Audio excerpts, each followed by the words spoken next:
Chapter 90. Poison. My Lisu. Lu Wei was stunned. Peng Zhongfei? Of course he knew him. He patted Shao Qingyuan's shoulder and laughed. Yes, we know each other. We even drank together 2 days ago.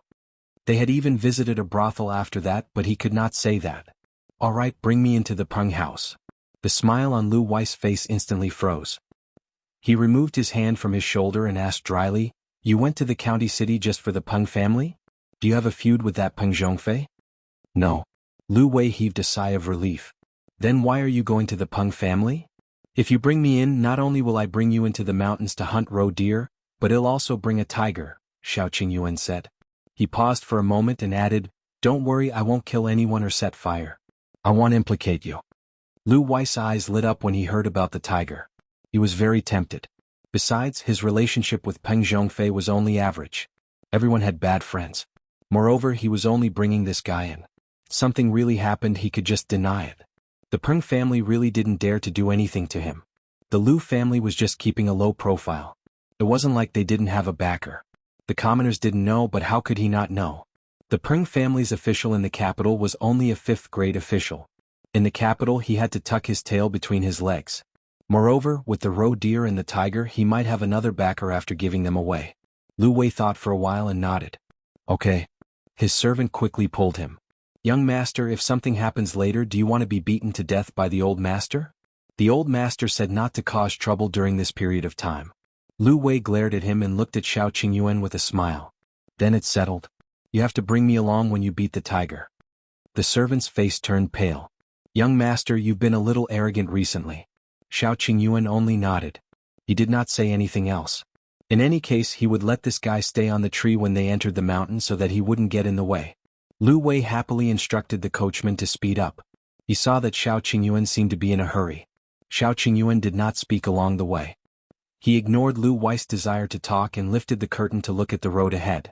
He had thought that Gu Yundong and Feng Danning were slow because they were walking, and that he would be able to catch up in the carriage.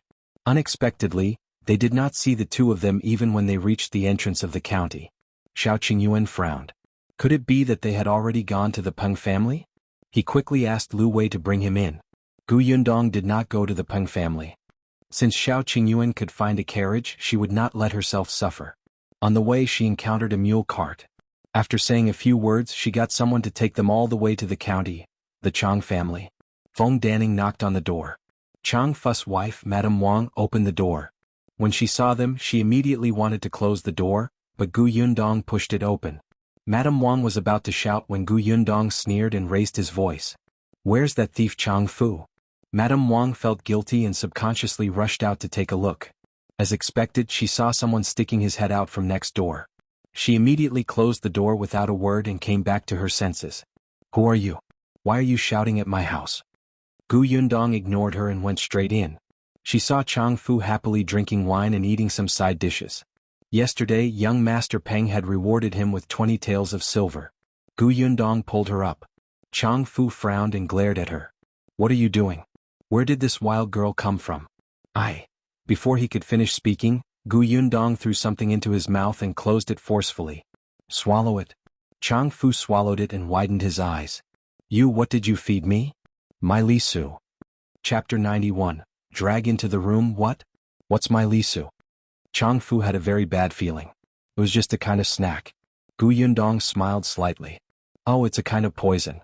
If you don't take the antidote in about 4 hours, your entire body will spasm. Your face will twitch, your eyes will be crooked, your mouth will be slanted, and all your hair will fall off. Then you will die laughing. When Madame Wang heard this, her face immediately turned pale. She pounced on her and wanted to hit her, but she was stopped by Feng Danning.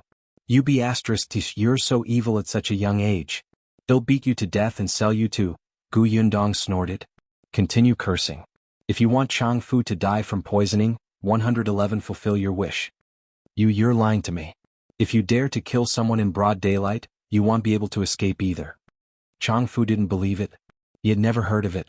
However, he still subconsciously dug his throat and tried his best to spit out the Lisu that he had swallowed.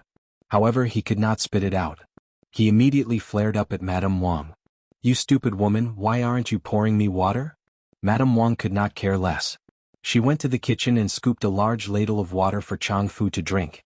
Gu Yundong stood at the side and watched coldly, allowing them to do whatever they wanted. When they could no longer do anything, she looked at the two people with tears in their eyes. If you don't believe me, then wait for 4 hours. I don't care. All right, if you don't believe me, you can go to the doctor to see if you really don't have long to live. We'll go back to the village first. After saying that, she turned around and left. Feng Danning did not understand her goal and quickly followed. Chang Fu quickly shouted, wait a minute. He covered his throat and staggered to her. He widened his eyes and asked, you, what exactly do you want? If what she said was true, he would have to spend 4 hours to go to Yongfu village to ask her for the antidote. At that time he would be dead. Gu Yundong knew that he was suspicious and afraid of death. He immediately raised his eyebrows and said, simple. One want you to take me to the Peng residence to look for Peng Zhongfei. Chang Fu shook his head like a rattled drum. Impossible. If one bring you there, young Master Peng will beat me to death. Then it's not negotiable. Goodbye. Wait, Chang Fu said fiercely. 111 Think about it. Alright, take your time to think about it. You should know that I'm going to the Peng residence to get my things back. In short, I won't give you the antidote before one get them back. You can estimate the time yourself. Chang Fu's expression changed drastically. He could not care less. Let's go now. They'll bring you there immediately. Gu Yundong laughed. She had asked Feng Danning to wait for her here.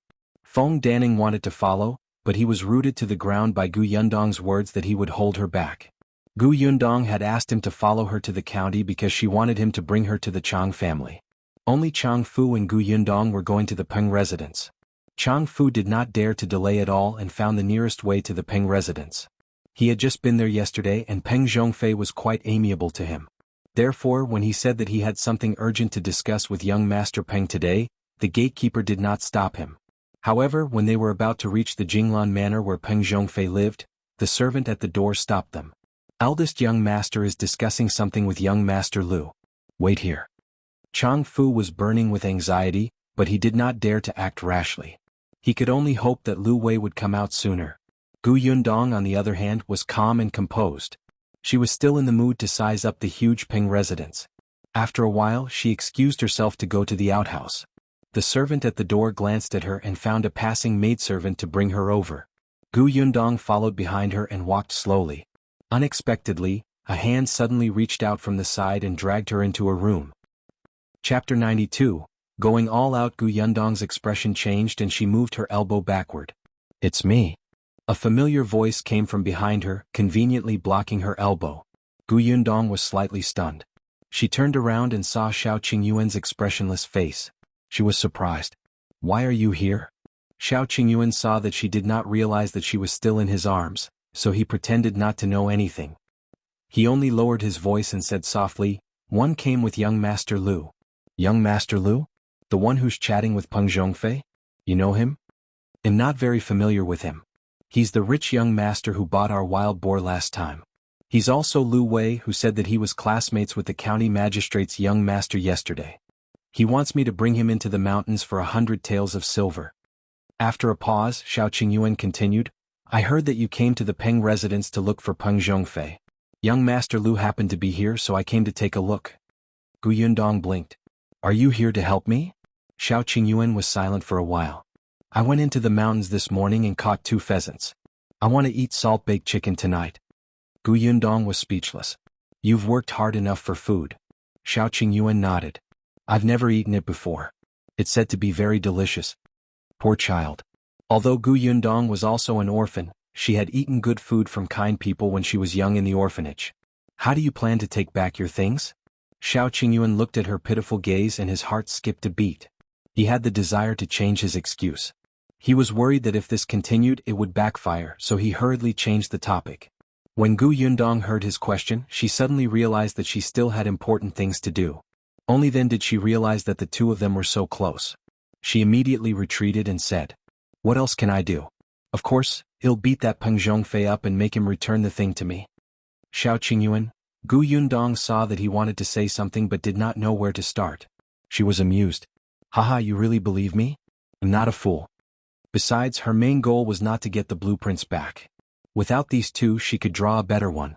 However, once the house was built, Peng Zhongfei could still find someone to smash it. Hitting someone was a bad idea. Let's be serious, Do me a favor. Not only will I make salt-baked chicken for you tonight, but I'll also cook spicy chicken for you. How about that? Gu Yundong had a seductive look on her face. Shao Qingyuan felt that these words sounded a little familiar. After thinking for a moment, he remembered that he had seduced Lu Wei like this before. How is it? Are you going to help me? Don't worry, it's just a small favor. Gu Yundong used his fingers to create a small distance between them. Shao Qingyuan's voice became exceptionally low. Okay. You would do anything to help. Gu Yundong smiled and lowered her head to tell him his plan. When one go out later and see Peng Zhongfei, you do this. Do you understand? Okay. Gu Yundong patted his shoulder. Be careful. If there's any danger, retreat immediately. Yeah. See you then. Gu Yundong carefully left the room. After walking for a while, she saw the maidservant who had led her looking for her. Gu Yundong coughed lightly. The maidservant suddenly turned her head and scolded her. What's wrong with you? Who asked you to walk around? Do you know what this place is? Can you bear the responsibility if you offend Madam and Miss? Chapter 93. I'll save your life. You walked too fast and left me behind. Do you think you're in the right? Gu Yundong glanced at her. This servant girl seemed to have a sense of superiority. When she saw that Gu Yundong was wearing ordinary clothes and was not a decent person on the surface, she distanced herself from her in disdain. There was at least a 10-meter gap. You. The maid pointed at her angrily. Sure enough, you came from a poor place. You don't know the rules. Gu Yundong turned around and left. The maidservant was even more furious and ran up hurriedly. Where are you going? Jinglan Manor. She had only come out to understand the structure of the Peng residence and make some small moves. There was no need for that now. This time she walked quickly, leaving the exasperated maid far behind. When Gu Yundong arrived outside the courtyard, Chang Fu was anxiously waiting for her to return. You're finally here. Young Master Peng asked us to go in. Quick, follow me. He was anxious for Gu Yundong to quickly take back the blueprints and give him the antidote. Young Master Lu has left? Chang Fu shook his head. No. Gu Yundong nodded and followed the servant in front. The Jinglan Manor was a little big. It seemed that this young master of the main branch had quite a status in the Peng family. When Gu Yundong entered, Peng Zhongfei and Lu Wei were commenting on a painting. It seemed like there was nothing important. Were all these young masters so free? Especially since this painting was a portrait of beauty, even though it was very abstract. The servant walked to Peng Zhongfei's side and whispered, Young Master, Chang Fu is here. Peng Zhongfei raised his head and seemed a little dissatisfied. He waved at Chang Fu and said, What's the matter? Why are you in such a hurry? Don't you know that one have something to tell young Master Lu? Chang Fu felt bitter. He didn't want to, but this girl's surname Gu was too ruthless. He could only smile and flatter, Young Master Peng, it's my fault. I'll apologize to you first. All right, hurry up and say it. Get lost when you're done.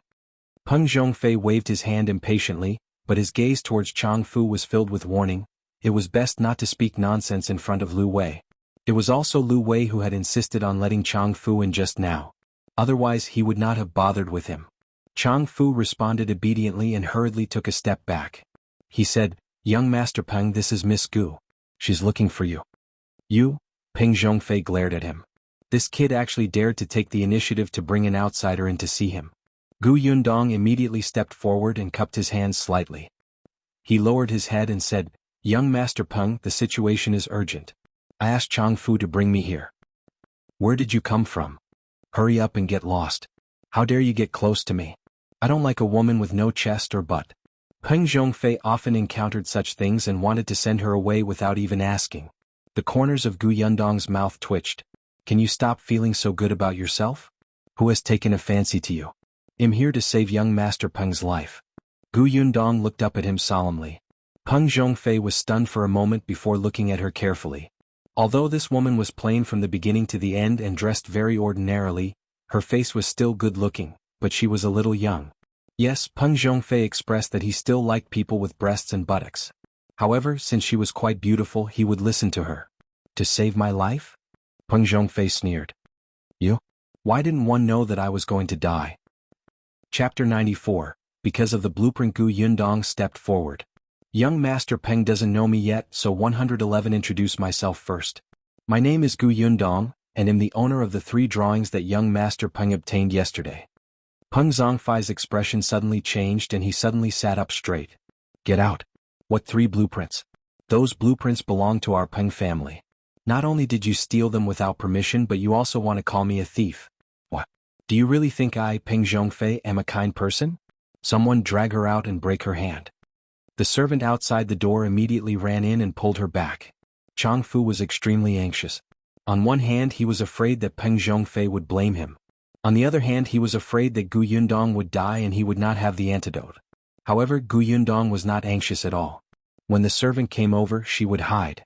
As she hid, she shouted anxiously, "Young Master Peng, you can break my hand, but one still have to tell you that there's something strange about those 3 blueprints. If you die later, it won't be my fault." Strange? Peng Zhongfei was stunned. Lu Wei, who was beside him, also said, "Brother Peng, I think she's serious.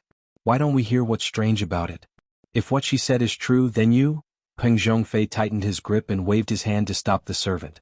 Then he glared at Gu Yundong with a dark expression. "All right, I'll give you a chance. If you can't explain, not only will I break your hand, but your mouth will also be sewn shut."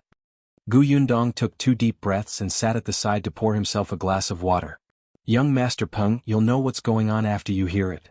As she spoke, she looked around mysteriously. Peng Zhongfei understood and asked Chang Fu and the servant to leave. Finally, he looked at Lu Wei. The latter said seriously, 111, be a witness. If this girl talks nonsense, he'll definitely stand on your side. Peng Zhongfei's lips twitched. He knew that he would not be able to chase this guy away. Even if he knew about the blueprint, it did not matter much. Could it be that he would stand up for justice for a country girl? The Liu family was not someone who would interfere when they saw injustice. Seeing that he was silent, Lu Wei went up and closed the door very considerately. Then he sat down and said, "Miss, tell me what's strange?" "Young Master Peng, do you know my background?" Gu Yundong asked. Peng Zhongfei nodded. It was precisely because he knew that she had no background that he took the blueprint boldly. Gu Yundong said, "Isn't it strange for young Master Peng? I'm a refugee. I even brought my mother and younger siblings along on the way to escape. But in the end, not only did one arrive at Yongfu village safely, but I also used Liu taels of silver to build such a huge house. Think about it, who can do this among millions of refugees?" When she said this, not only was Peng Zhongfei stunned, but even Lu Wei was surprised. However, when she thought of what he had seen and heard yesterday, she could not help but say, "Isn't it because you're ruthless?" That's just fooling the villagers who don't know anything. Anyone with a brain won't believe that a 13-year-old girl could do this with her ruthlessness. There were so many bandits and refugees on the road. Could one deal with more than 10 people alone? Lu Wei was speechless. He believed her. Was he brainless? Unwilling to give up, he snorted. "Then tell me, how did you do it?" "Because," Gu Yundong suddenly lowered his voice and said mysteriously, "those 3 blueprints." Chapter 95. Tearing them to pieces. Peng Zhongfei and Lu Wei felt an inexplicable chill down their spines. What does it have to do with those 3 blueprints? Of course it's related. Let me tell you, on the way I met a very strange old man. Gu Yundong expressed that if she was given a fulcrum, she could make up a whole story. Before that old man died, he gave me those 3 blueprints and said that they were his life's work. At that time, one even thought that you drew just these 3 blueprints for your life? You're too useless. You have a lot of ideas. Gu Yundong was especially good at creating an atmosphere of storytelling. Her voice was sometimes high and sometimes low. After he handed the blueprint to me, he asked me to choose a location at the foot of a mountain after we settled down. According to the blueprint, we will build a green brick-tiled house. Then we will reserve a room for him there. We will offer him 3 incense sticks every morning and night. At that time I said that I had no money, no ability, and that I wasn't even sure how many days one could live. I was afraid that I wouldn't be able to help him. One didn't expect that old man to take out 100 taels of silver and give it to me. He said that this was the money used to build a house and he would bless me to reach a safe place safely. However, I had to fulfill his request. Otherwise I would be unlucky. If it was serious, it would kill me. Wasn't he a liar? Even a charlatan wouldn't dare to make up such a story, right? If he was really so capable, why would he die of old age and illness? I didn't believe that he's so capable. However, on account of the 100 taels of silver, one still helped to hold his funeral after he died. As for the 3 blueprints, I felt that it was a burden to keep them, so one tore them up. Then a terrifying thing happened. Gu Yundong swallowed hard as she spoke. She widened her eyes and looked terrified, causing the other 2 to hold their breaths. Gu Yundong said, "After tearing the blueprints, I didn't take them seriously. In the end, at night, when we took out the blanket from the basket and were about to rest, we realized that the 3 blueprints had appeared in front of me. Hiss, Lu Wei gasped. Really? Of course it's true. I was scared to death at that time. It was as if I had seen a ghost. In a panic, I tore it apart again, but in the blink of an eye, they appeared intact again. Moreover, that night, one fell while walking. One choked on my food and water. One even encountered bandits who wanted to kill me. I almost lost my life. It was as if all the unfortunate things happened that day. When Gu Yundong mentioned this, she still looked like she had lingering fears. At that time, I felt that what the old man said might be true. I didn't dare to be disrespectful, so I kept the blueprint well. In the end, one really survived with my mother and younger siblings. So when one arrived at Yongfu village, I immediately chose a land with a backing and built a house. I didn't expect that the blueprint would be taken away by young Master Peng this morning. I panicked. Young Master Peng is the precious young master of our county's Peng family.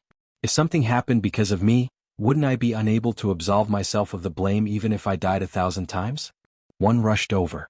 One thought that before the situation was too serious, one would quickly explain it to young Master Peng.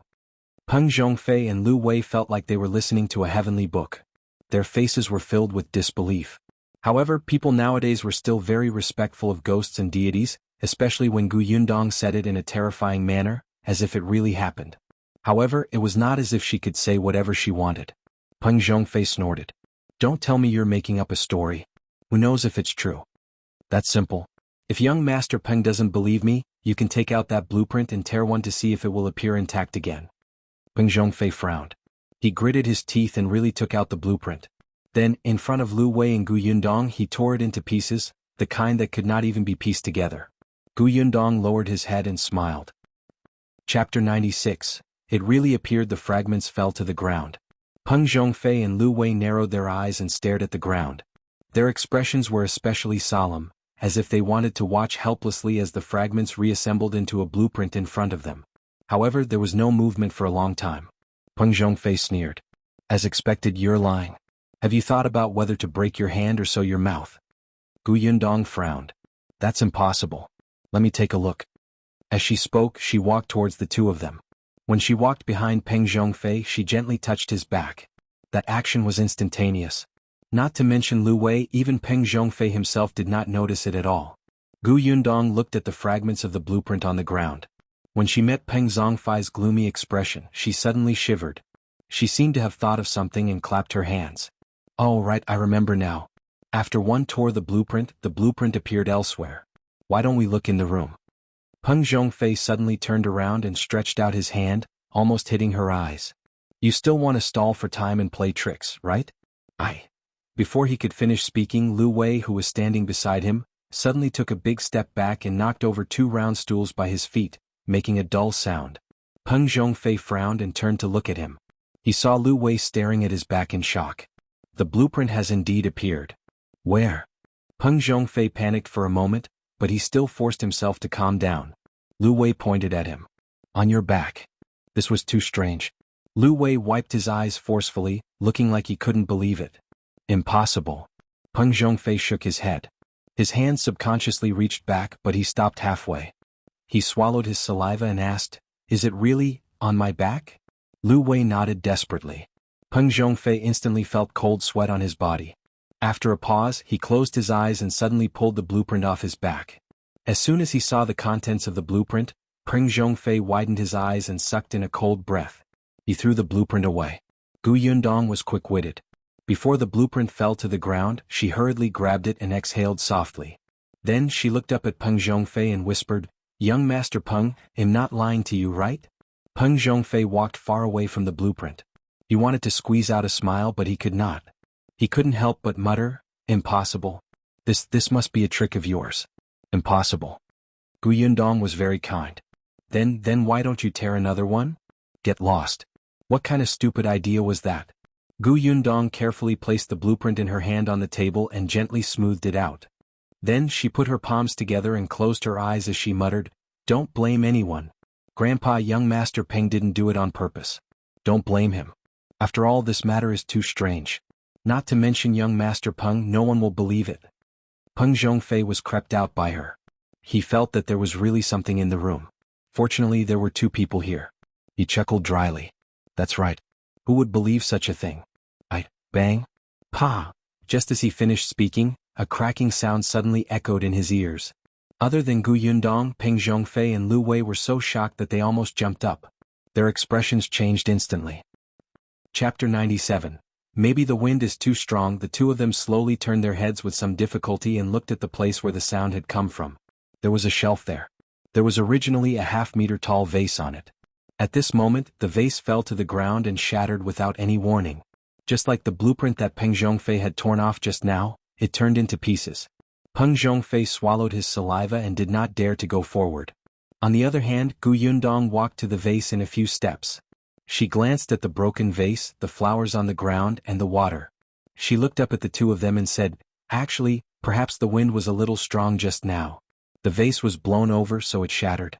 It might not be related to the blueprint." Their gazes immediately shifted to her, and their expressions said, "Even if you want to find an excuse, you have to find something decent, okay? Not to mention that the door of this room was closed and there was no wind at all. Even if there was, could it blow down such a heavy vase? There was still water inside. It was not low in weight at all, okay?" Gu Yundong laughed dryly. Then what should we do now?" Lu Wei looked at Peng Zhongfei, whose face was pale. If the blueprint had suddenly appeared behind him, it might have been the girl who did it with some unknown method, but this vase had coincidentally shattered completely. It was too strange. The three of them stood far away. There was no wind and the ground did not shake unless there was a ghost. Lu Wei couldn't help but shiver.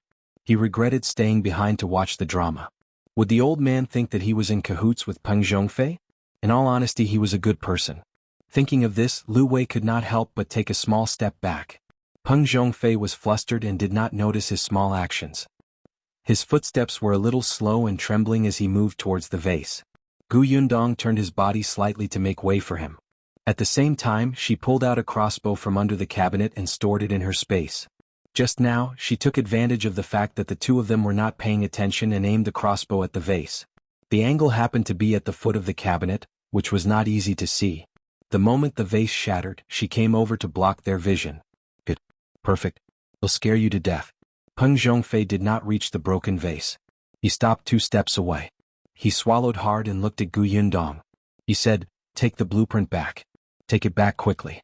Don't appear in front of me again." Gu Yundong stood up. "Don't worry, young Master Peng. Before she could finish speaking, a faint and ancient voice suddenly sounded in the room. "Kid, you're so bold. If I don't punish you, do you really think I'm easy to bully?" Lu Wei was shocked and turned to look at the source of the sound. No one, not a single person, had said such a thing out of the blue. Peng Zhongfei's lips were pale as he looked at Gu Yundong. Gu Yundong looked also puzzled. She pretended to be very angry and ran to the place where the sound came from. "Who's playing tricks here? Come out." She lifted the curtain over there and put the recording pen that she had placed in the curtain into her spatial storage. That was a line from a television drama.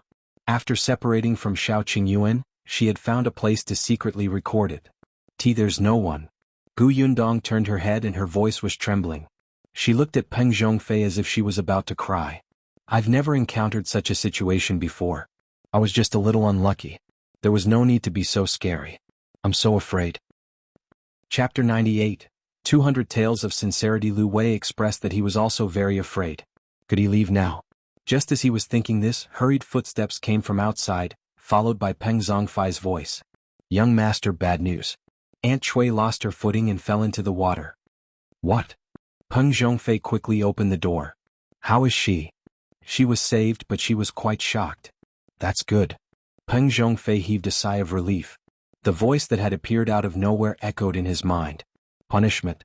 Oh yes, it must be punishment." He hurriedly turned his head and looked at the blueprint that Gu Yundong had placed on the table. He trembled and apologized sincerely. "Great Immortal, it's my fault. One was wrong. I'll apologize to you. One deserved to die. I'm a bastard. I'm not a good person. I won't have a good ending for doing bad things." As he spoke, he slapped himself hard twice. "Great Immortal, one promised that one won't be greedy for the blueprints in the future and won't destroy them. Moreover, this really isn't my fault. It's all because of him. He gave it to me. 111 deal with him later." With that, he looked at Gu Yundong. "Is this okay?" "I don't know either.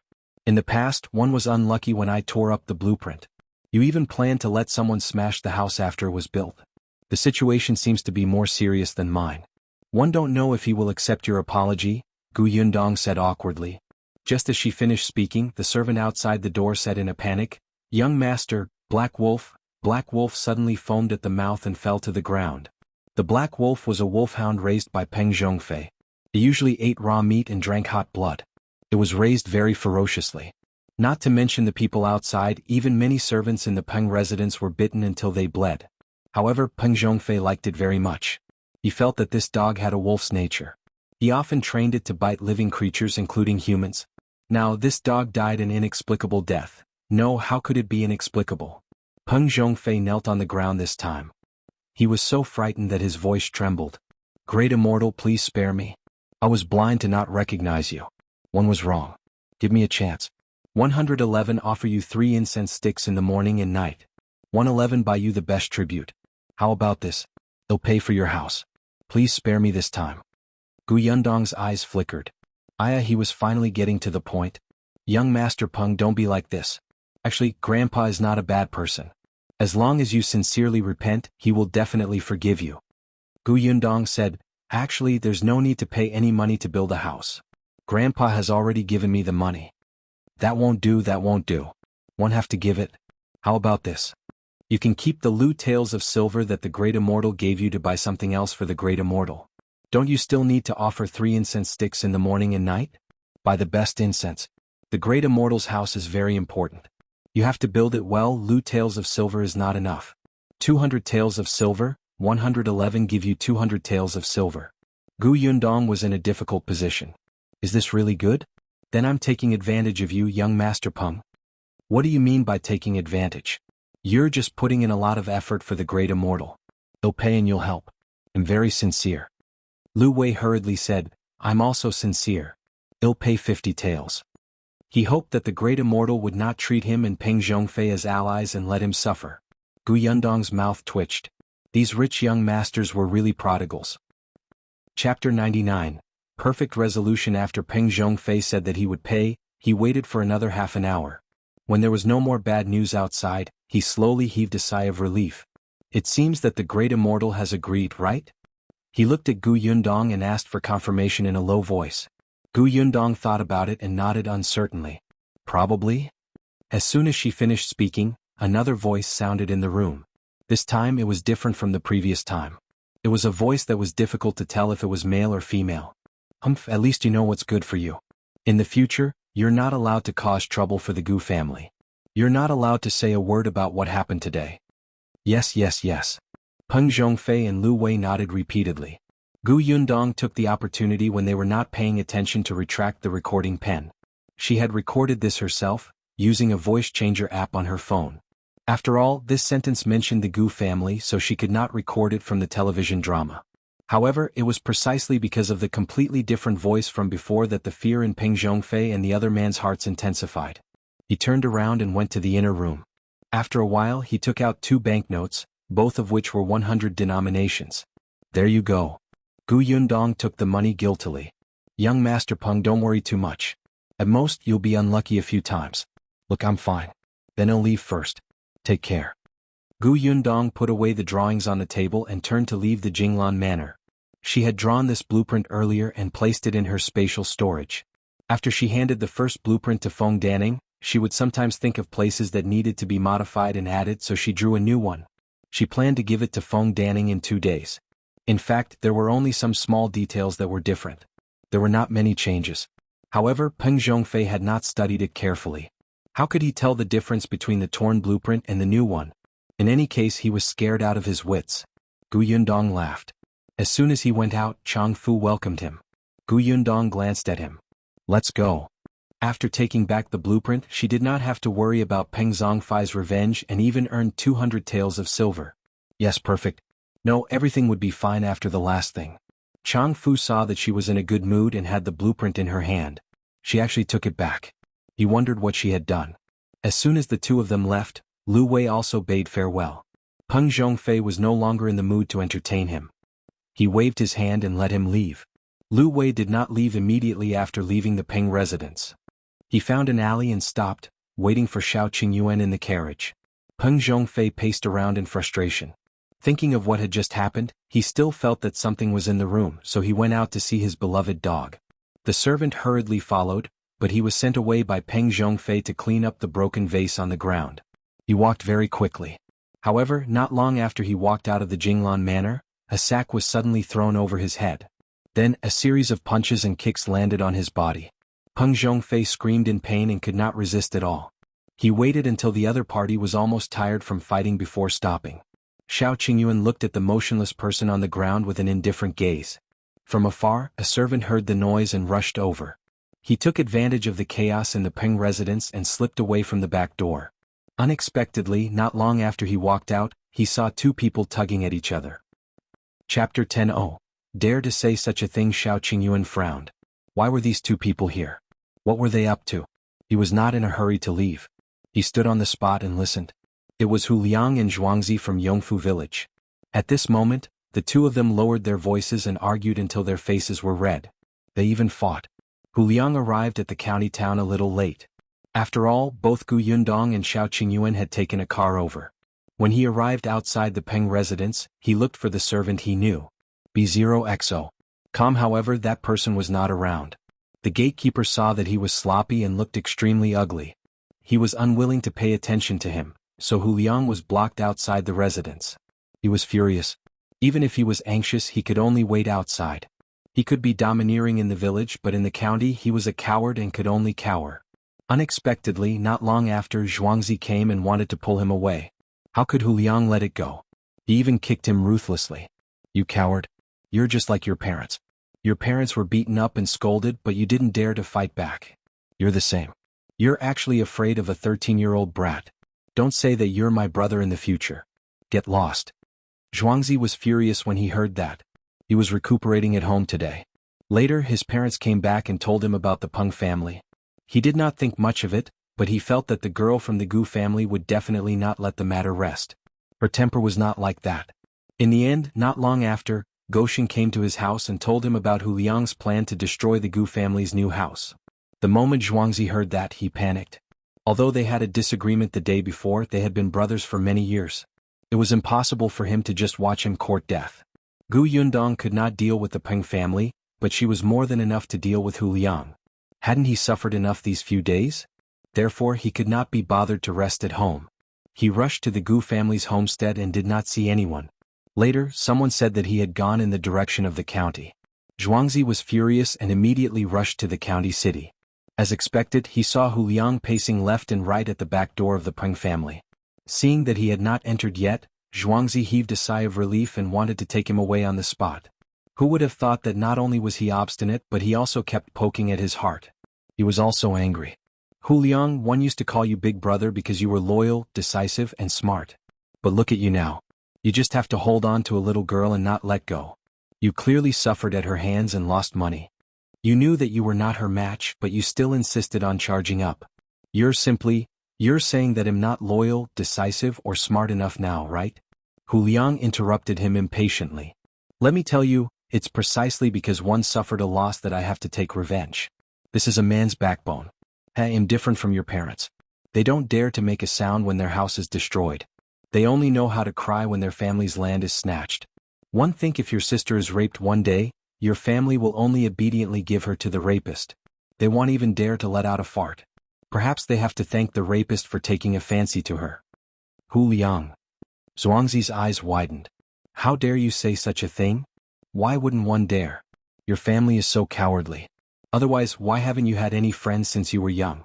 If it weren't for the fact that I pity you, you wouldn't even be my underling. One don't want you as my underling anymore. In the future, you might have to rely on your sister who sells her body. Chapter 101.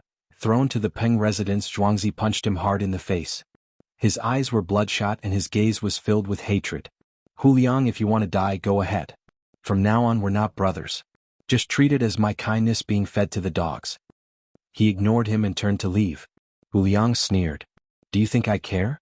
If it weren't for the fact that I wanted to gather 4 people, one wouldn't be willing to bring you along. Coward. He touched his face and snorted. Damn it, he should have retaliated just now. This kid was too bold to hit him. When he returned to the village, he would teach him a lesson. Although Shao Qingyuan did not hear everything, He knew that Hu Liang was here to cause trouble for Gu Yundong. This person was still unwilling to give up after being taught a lesson. He was like a plaster. So Shao Qingyuan could not be blamed. Shao Qingyuan flashed out from behind him and knocked him out with a single palm. Then he walked to the back door of the Peng residence and waited quietly for a moment. When the gatekeeper was called away to speak, he carried Hu Liang in. He directly threw the man behind a big tree outside Jinglan Manor and left the Peng residence silently. Lu Wei was still waiting for him in the alley. When he saw him coming over, he hurriedly lifted the curtain and let the guy come up. Before Shao Qingyuan could sit down, he couldn't wait to say, "Let me tell you one." Just halfway through his sentence, he suddenly realized that he couldn't reveal what was happening in the Peng residence. Hence, the tip of his tongue turned and he immediately changed the topic. Let's go. Well, go up the mountain now. We agreed to fight roe deer and tigers." However, Shao Qingyuan said, "It's getting late today. Let's go another day." Another day? But I'm in a hurry. However, this timing was indeed a little inappropriate. Lu Wei could only sigh and compromise.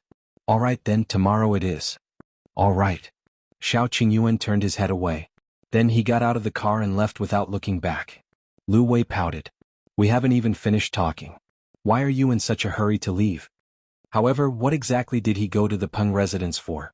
At that time he only asked him to look for Peng Zhongfei to chat and drink tea. He said that he had something to do and looked for the servants in the residence. It was just that this matter took a long time. Shao Qingyuan quickly walked on the road to Yongfu village. He did not delay for long, but he still did not meet Gu Yundong, who had left earlier. At this moment, Gu Yundong had already followed Chang Fu back to the Chang family. Chang Fu pleaded, "Look, you've brought back the blueprint. Can you give me the antidote now?" Gu Yundong gave him a white pill and Chang Fu swallowed it without a word. Gu Yundong ignored him. Chang Fu did not need her to teach him a lesson. Peng Zhongfei had suffered such a huge shock. Wouldn't he find trouble with this guy?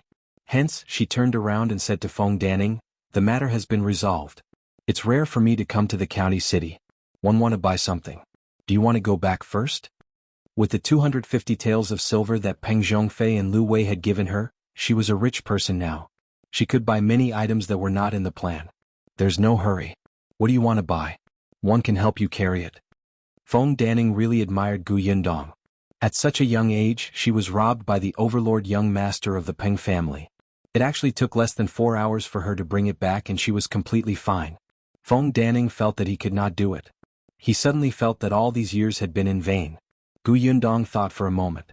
After all, Feng Danning was more familiar with this county than her. She nodded. "All right, let's go." Chapter 102. Buying a carriage. Gu Yundong first brought Feng Danning for lunch. It was the best restaurant in the county, Yuexiang restaurant. Feng Danning only knew that the food in this restaurant was good, but he had never been willing to come in to eat. He did not expect to take advantage of Yundong and taste the food at Yuexiang restaurant. It was delicious, but it was too expensive and the portion was small. Just a palm-sized dish cost 30 copper coins. Feng Danning felt sorry for Gu Yundong's money. However, this girl was very generous. After eating, she asked Feng Danning to bring her to the market. She wanted to buy a carriage. "You want to buy a carriage?" Feng Danning was surprised. This Gu girl who had escaped from the wilderness was indeed more capable than he had imagined. He thought that it would be good enough if she could take out 100 taels of silver to build a house. He did not expect that she still had the money to buy a carriage. Gu Yundong nodded. "It's convenient to buy a carriage. If we hadn't taken someone else's mule cart into the city today, we wouldn't know how much time we would have wasted. Moreover, my sister-in-law is still young. With a carriage we can bring them to the city to play." Gu Yunshu and Gu Yunke rarely had the chance to go out and play. In the past, when they were in the Gu family, Gu Yunshu was probably the only one who had gone to town. Later they were on the way to escape. This time they went far, but they did not have the leisure to stop and take a good look. Now that she had settled down, she had money on hand and could send Yunshu to school. In the future she would bring them out to play whenever there was a festival. If you want to buy horses, you have to go to the market on East Street, which specializes in selling livestock. It's just that it's already past noon. One don't know if there are any good horses. Gu Yundong nodded. "Then let's go to the market in East Street to take a look. If we can't find anything good today, we'll come back another day." Feng Danning laughed and led her to East Street. After noon, the market was not as lively. Feng Danning knew someone here. He was a smart kid who looked after the place. He directly brought them to the innermost part of the market. "Uncle Feng, you're lucky today. Just now, the broker from the Wan family brokerage brought 3 or 4 horses over. I've seen them. They're better than the ones sold this morning. Feng Danning perked up. Really? Hurry up and bring us to take a look. The horses were indeed good horses, but they were also not cheap. Gu Yundong was not very good at checking horses, but Feng Danning had some experience. In addition, the kid beside him helped to bargain. In the end, he bought a strong brown-haired horse for 15 taels of silver. This horse was quite friendly to Gu Yundong and she liked it. It was not old, so she decided that it was it. When the broker asked her if she wanted a carriage, she definitely did. However, there was no need for it to be too gorgeous. After all, she often went back and forth in the village. It was all dirt. In the end, Gu Yundong chose an ordinary-looking but sturdy carriage. She put on the horse rope and could leave. This carriage also cost 3 taels. Tsk was expensive.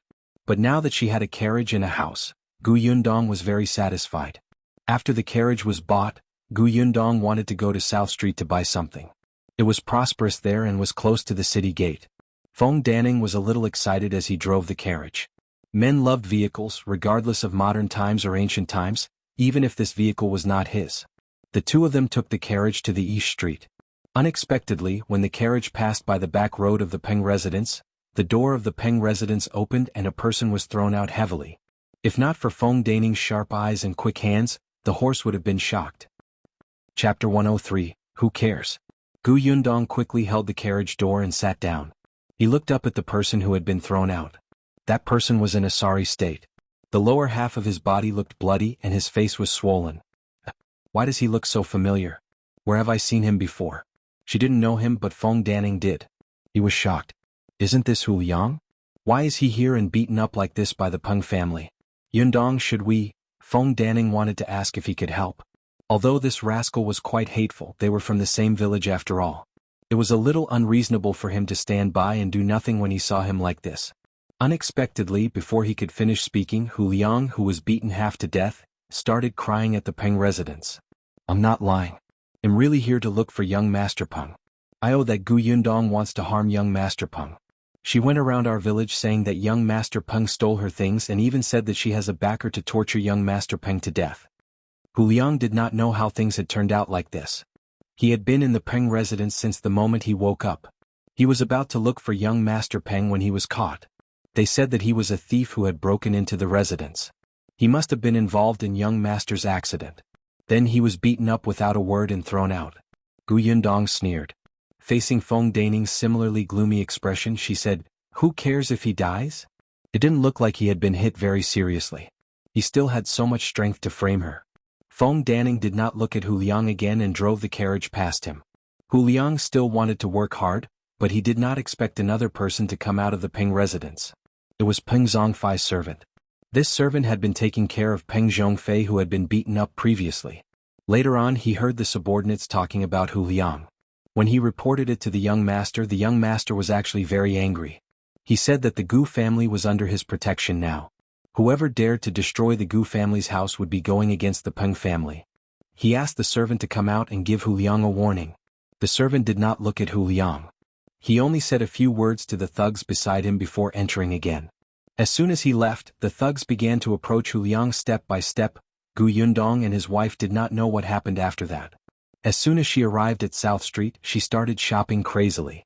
With money in her hands, she did not panic. In addition, she was living in the Zheng family now, so she did not need to be wary of anyone. She bought a few bolts of cloth from the shop and then went to the provision store to buy daily necessities.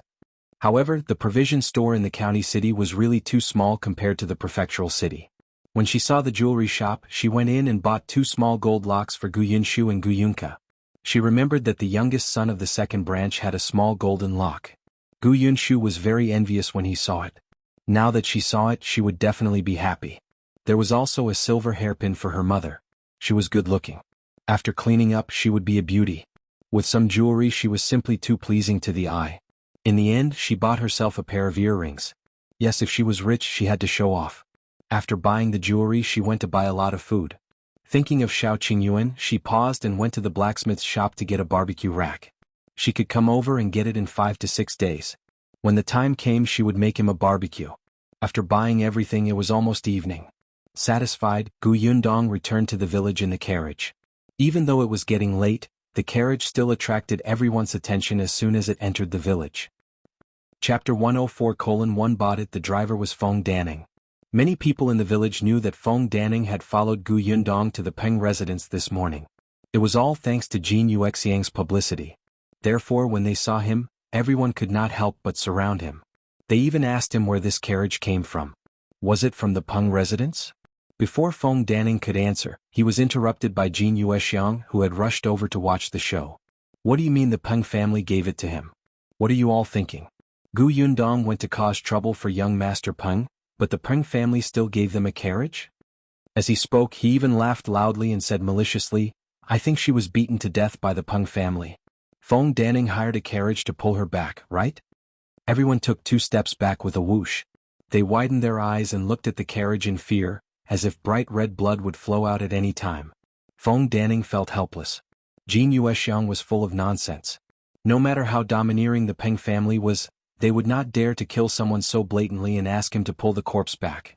However, everyone in the village believed it.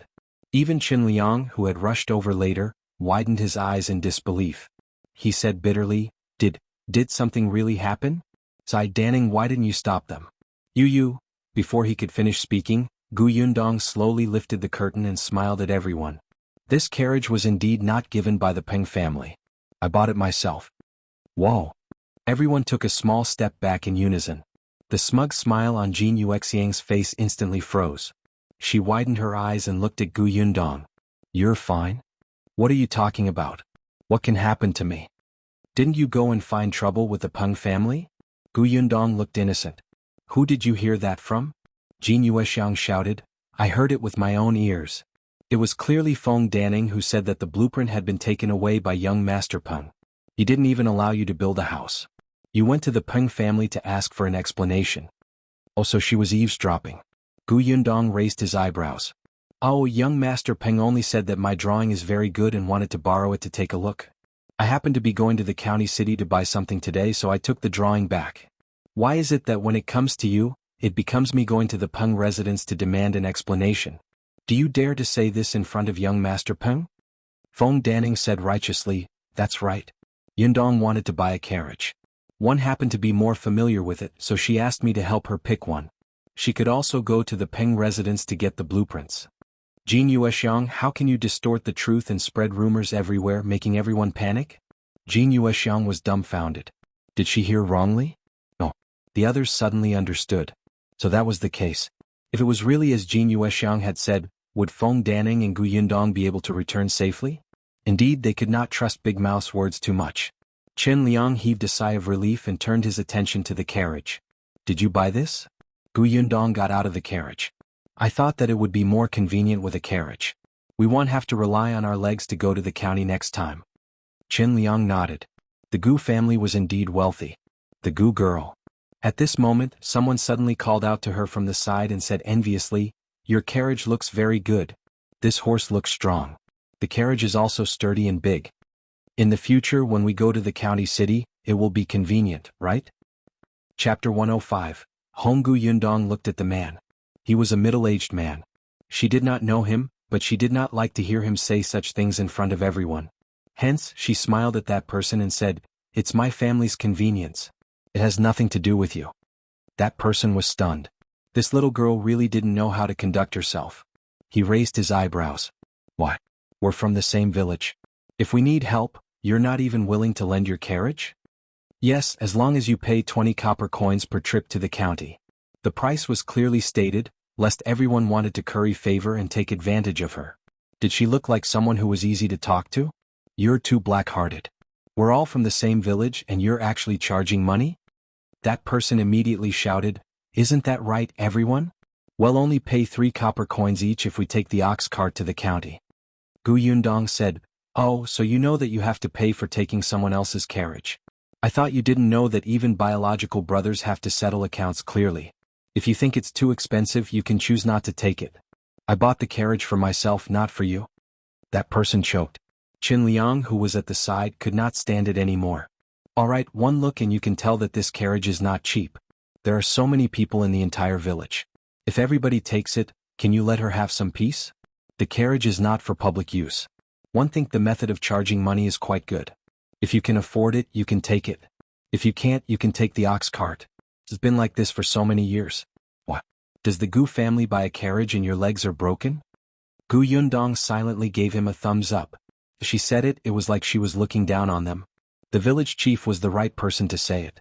As expected, the people around who wanted to take advantage of him were a little flustered, especially the middle-aged man who had just spoken. He could only lower his head and mutter. At this moment, Gu Yunshu ran over with the Zheng siblings. Eldest sister, you're finally back." Gu Yundong looked down at his flushed face and reached out to rub his head. "Were you obedient at home?" "Yes, I was." As he spoke, he shifted his gaze to the carriage behind her. "Big sister, did you rent a carriage to come back?" Gu Yundong carried him to the shaft of the carriage. "No, this is our family's carriage. Eldest sister bought it today. If you want to go anywhere in the future, you can take this carriage." Gu Yunshu's eyes lit up and his face turned red. His entire body was trembling. "Really? Our carriage?" "Yes, eldest sister will bring you home. Sit properly." Gu Yundong wanted the Zheng siblings to go up too, but the two of them had already run forward. Gu Yundong had no choice but to greet the village chief. "It's getting late. My mother is still waiting for me at home, so 111 go home first." Go back. It's been a long day." Qin Liang waved his hand and smiled. No matter what, their village finally had its first carriage. As the village chief, he was also proud. Feng Danning led the carriage inside. There were still many villagers following behind. Although they couldn't take it, they could watch. It was good to feast their eyes. Gu Yundong did not care. When she arrived at the Zheng residence, she carried Gu Yunshu down. The little fellow immediately ran in front of the horse. Feng Danning stopped him from approaching in case the horse was shocked. Gu Yundong reminded him before entering the house. Unexpectedly, as soon as she entered, she stumbled towards Gu Yunke. The little girl's eyes were red as if she had just cried. Chapter 106. Gu Yunke complains. Gu Yundong was stunned. "Why are you crying? Who bullied you?" "It's older brother." The little girl began to complain. "Older brother was bad. One also wanted to pick up eldest sister. He didn't even wait for me and ran away. I'm so angry." Gu Yunke was young and malnourished. She would stagger if she walked faster, let alone run. Gu Yunshu did not notice and ran to the village entrance to pick up eldest sister. The little girl was so angry that she stomped her feet twice. 111 Ignore brother from now on. Just as she finished speaking, Gu Yunshu ran in excitedly and said to her, "Little sister, eldest sister bought a carriage. It's outside the door. Hurry up and take a look." The little girl's eyes immediately lit up. "I want to see, want to see." Then she naturally held Gu Yunshu's hand and the two of them happily walked out of the courtyard. "Gu Yundong, as long as the two of you are happy."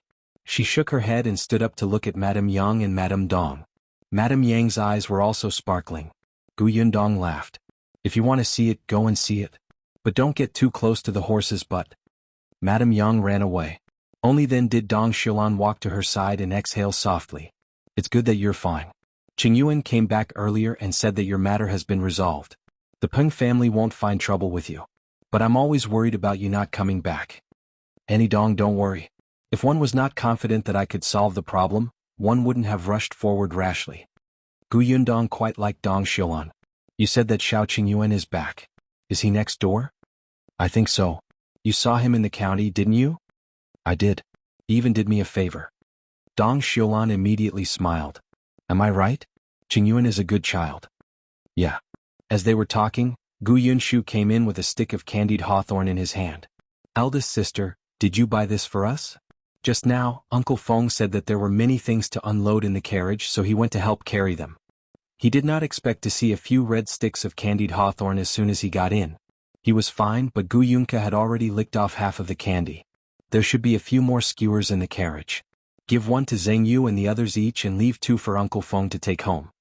Gu Yunshu ran away again. When Gu Yundong went out, Feng Danning had already unloaded half of the things in the carriage. Beside him, there were people holding a stick of candied hawthorn in one hand and carrying small items on the ground with the other hand into the house. Gu Yundong rubbed her forehead and chased them to the side to eat. She and Madame Dong brought everything back. The Zheng family's courtyard was not big, but they had a pig shed previously. Although they did not raise pigs anymore, they could still let the horse live in it after tidying it up.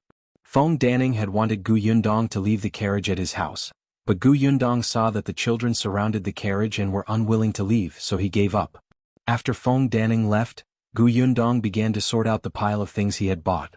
She bought a lot of cloth. When she saw one of the navy blue cloths, she subconsciously felt that it was very suitable for Shao Qingyuan, so she bought it. Looking at this piece of cloth, she was a little stunned. It was not easy to give it away, right? Forget it, she would think about it later. Just as she was about to put it away, Dong Xiulan came in. Yundong, Qingyuan sent 2 pheasants over earlier. Are we going to cook them tonight? Her gaze landed on the cloth in her hand. This fabric looks good. Is it for Yunshu? Is the color too dark? Chapter 107. Buying field, studying, finding father, treating illness. Gu Yundong suddenly felt a little guilty. However, he quickly adjusted himself and said, "It's not for Yunshu. It's for my father. When I bought the cloth, I counted the entire family. Only now do I remember that my father is not around." Dong Xiulan was afraid that she would be sad, so she quickly said, "You'll definitely be reunited soon. You even bought so much cloth? If you trust my skills, I'll make a piece of clothes for each of you." That's good. Gu Yundong smiled. Auntie's embroidery skills are good, so it's definitely not a problem for you to make clothes. But I have to make it clear that you have to be paid. One can't take advantage of Auntie. How is this taking advantage? Look at how much good stuff our family has eaten from you since you came. You went to the county city and came back to buy candied hawthorn for Yuer and the others. I'm so grateful.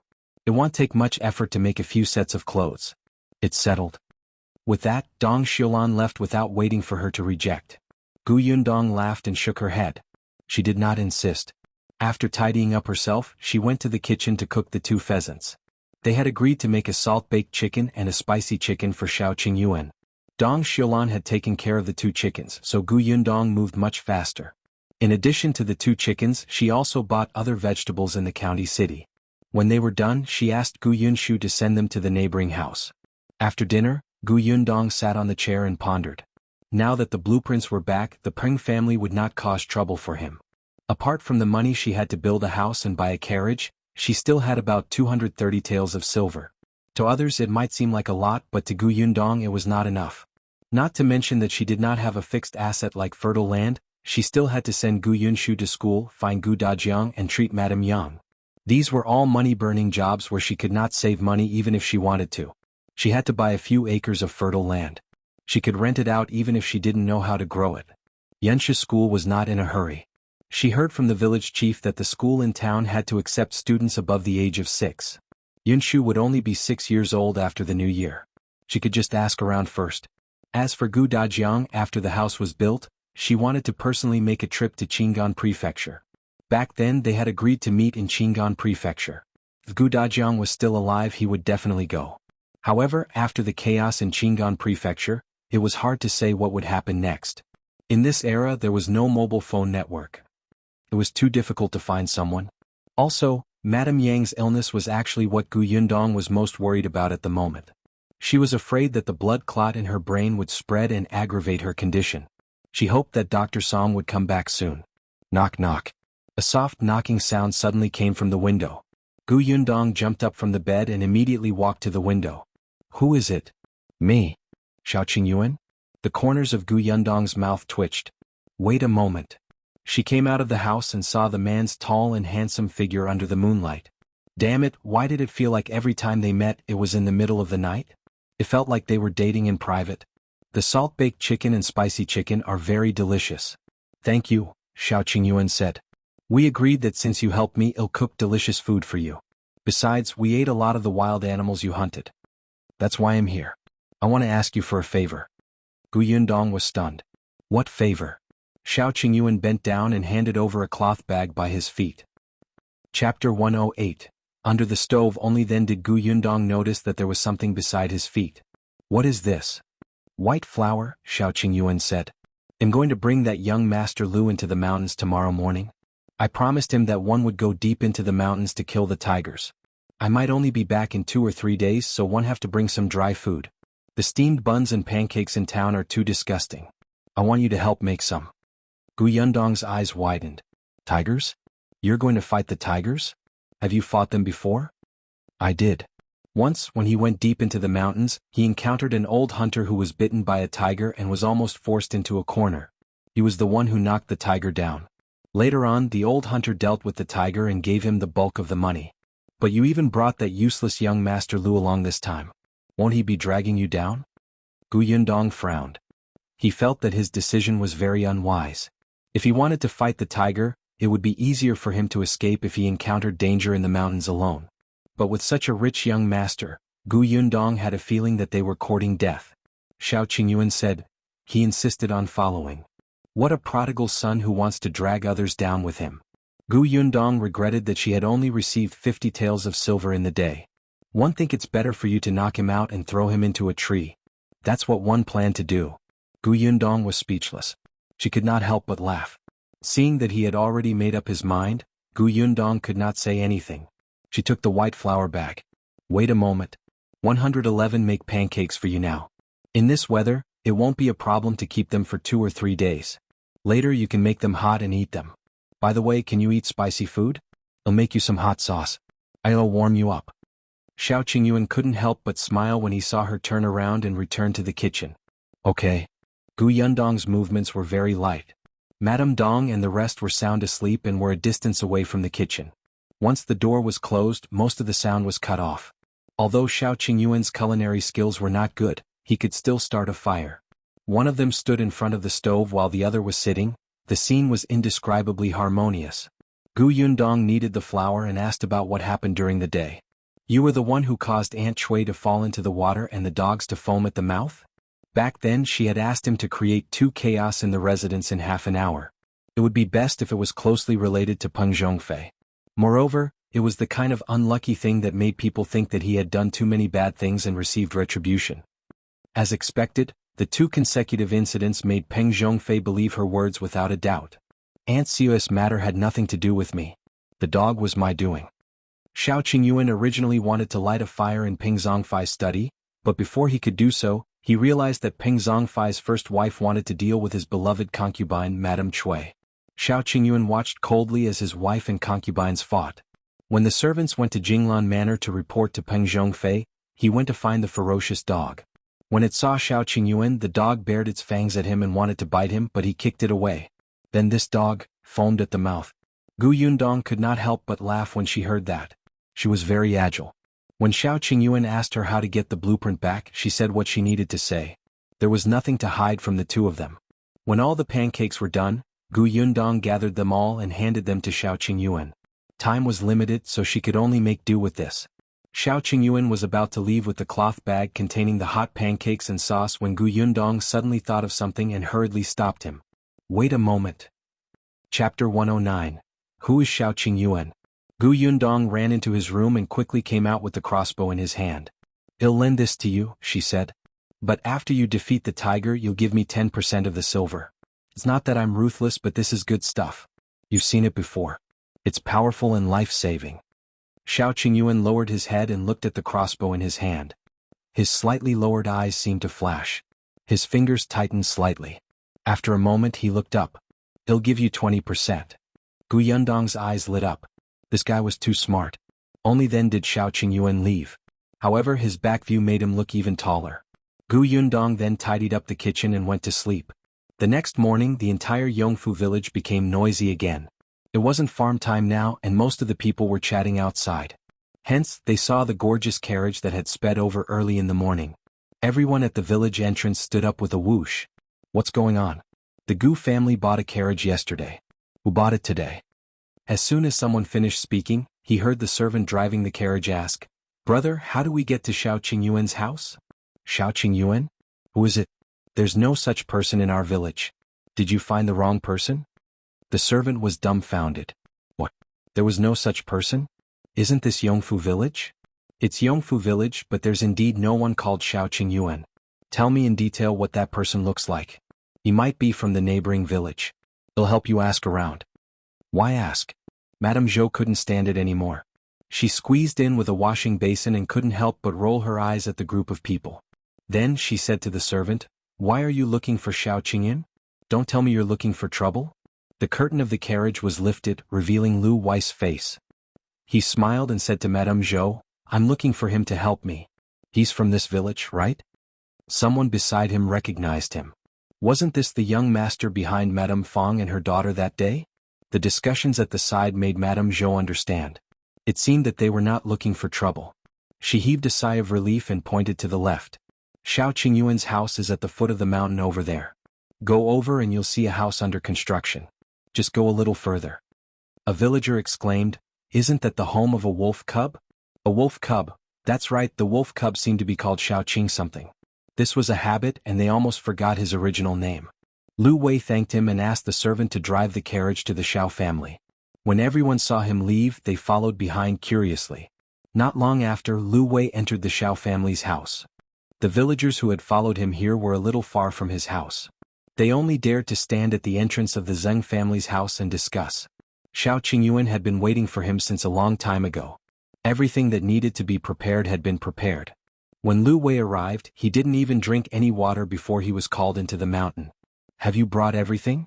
We have to stay in the mountain for at least 2 days." When Luan, the servant beside him, heard that he would be staying for a few more days, he immediately could not take it anymore. "Young master, why you're not coming back on the same day? Don't be silly. We have to go deep into the mountains to hunt tigers. How can we come back in a day? All right, stay in the Shao family obediently and wait for me to come back. Help Shao Qingyuan guard the house. Be smart. When Brother Zheng needs help in the room, help him. Don't put on airs." Luan was about to cry, but he could not stop the young master at all. No wonder the young master did not even bring the coachman when he went out in the morning and only let him drive the carriage. Luan wanted to cry but had no tears. He could only watch as the two of them walked further and further away. When Madame Fang and her daughter rushed over after receiving the news, the eldest young master of the Liu family was nowhere to be seen. Chapter 11. Oh, what are you smug about? Madame Fang and her daughter were extremely regretful. Why didn't young Master Liu look for them first when he came? Why did he directly find out that the Shao family was here? The two of them sighed and looked in the direction of the foot of the mountain. When the other villagers saw this, they surrounded them. Previously, they did not dare to approach the Shao family.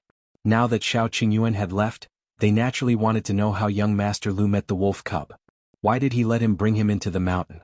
Speaking of this, Madame Fang and her daughter were a little smug. Madame Fang smiled and said, "It's all thanks to our Yulan that wolf cub knows young Master Liu. Everyone knows that my nephew just got married not long ago. This new wife is young Master Liu's mother, Madame Liu's favored maidservant. The new wife has a good relationship with our Yulan. When she went to the Liu family to see Madame Liu, she brought Yulan along. Yulan heard that young Master Liu is looking for a hunter who killed 2 wild boars not long ago. If he wants to enter the mountains, doesn't he need a familiar hunter? B0XO. Everyone was enlightened. So it was to find a guide. Then you didn't tell young Master Liu about that wolf cub? Why not?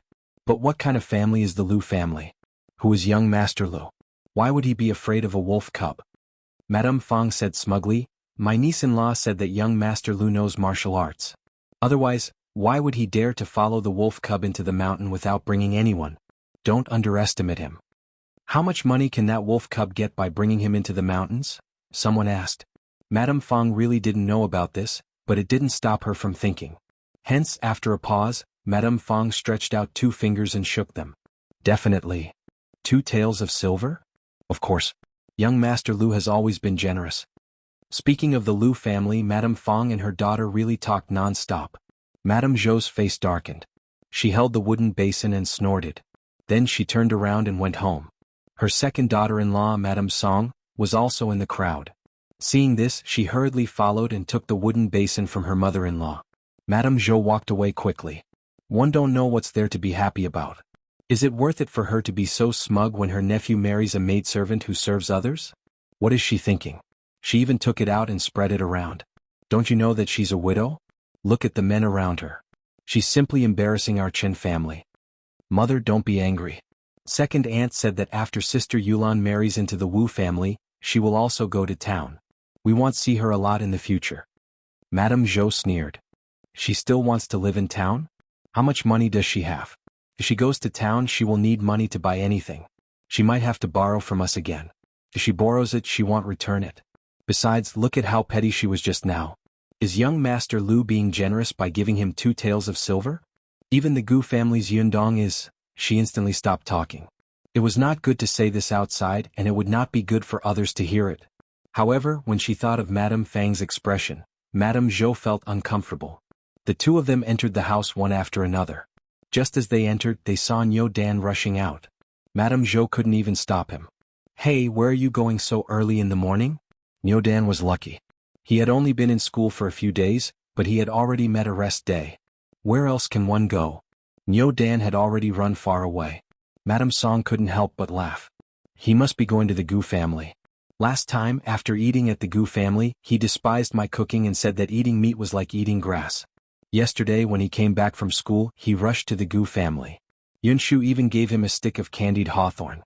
Now he can't wait to stay in the Gu family. Madame Zhou was stunned for a moment. Just as she was about to say something, a shrill cry suddenly came from outside. Chapter 111.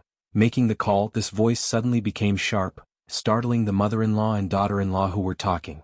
Madame Zhou quickly walked out. "What's going on? What happened?" Qin Liang also came out of the inner room.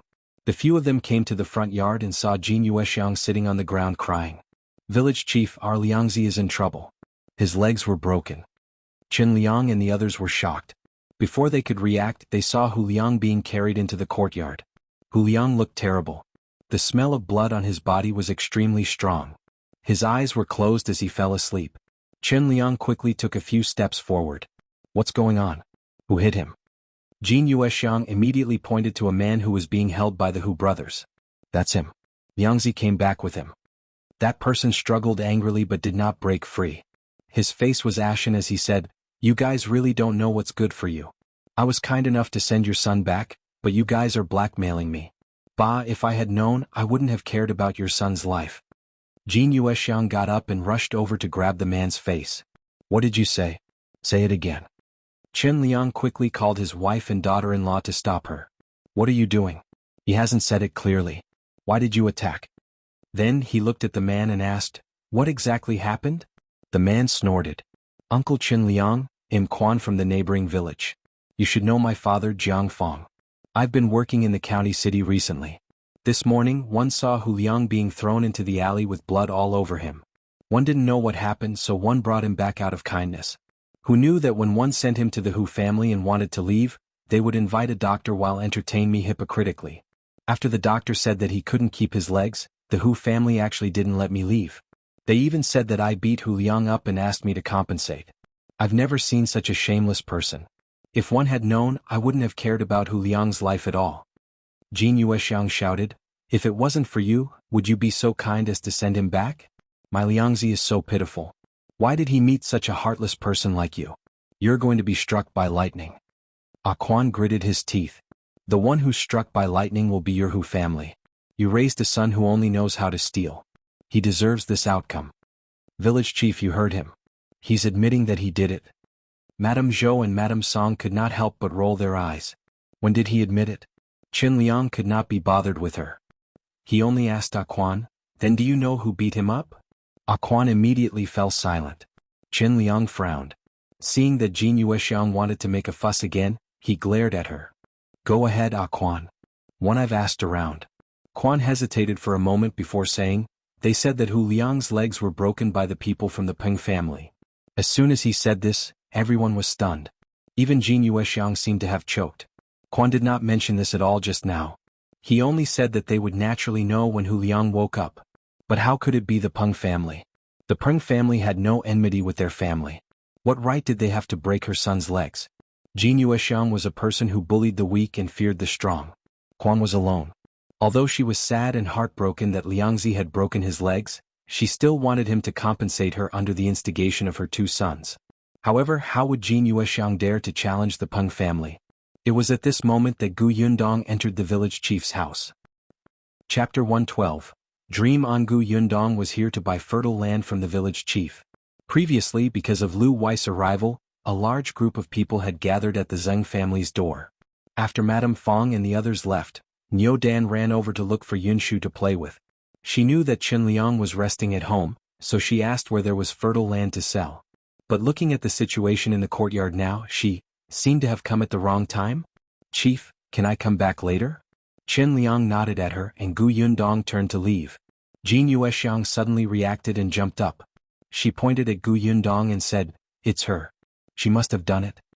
Speaking of how her son had offended the Peng family, she could only think of Gu Yundong, who had also gone to the Peng family yesterday. Her son's accident was definitely related to this brat. Gu Yundong was dumbfounded. She was just a passerby. What did it have to do with her? Chen Liang also felt that Jin Yuexiang was being unreasonable.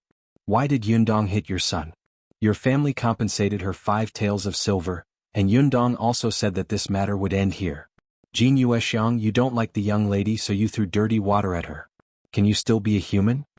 Jin Yu was extremely furious. It's her. Village chief, it's really her. Our Liangzi heard that this brat went to settle scores with the Peng family, so he followed her to the county to look for young Master Peng. In the end, he didn't come back. Fai lost his legs when he was sent back this morning. If it wasn't this girl, who did it? Chen Liang's face darkened when he heard that. So you're saying that Hu Liang wanted to harm Yundong first? Jin Yuexiang choked and quickly argued, didn't he fail? On the contrary, my Liangzi ended up like this. You're the village chief of Yongfu village. You have to stand up for my Liangzi. That's right. The Hu brothers looked at each other and said, Liangzi's life is ruined. He won't be able to support himself in the future. Gu Yundong has to pay 100 taels of silver no matter what. Gu Yundong's lips twitched. Dream on. What? Do you want to have a taste of being whipped by me? The Hu brothers suddenly shut their mouths and did not dare to speak anymore. Although they had not seen Gu Yundong's actions with their own eyes, they had heard a lot, especially about their parents being sent flying with a kick.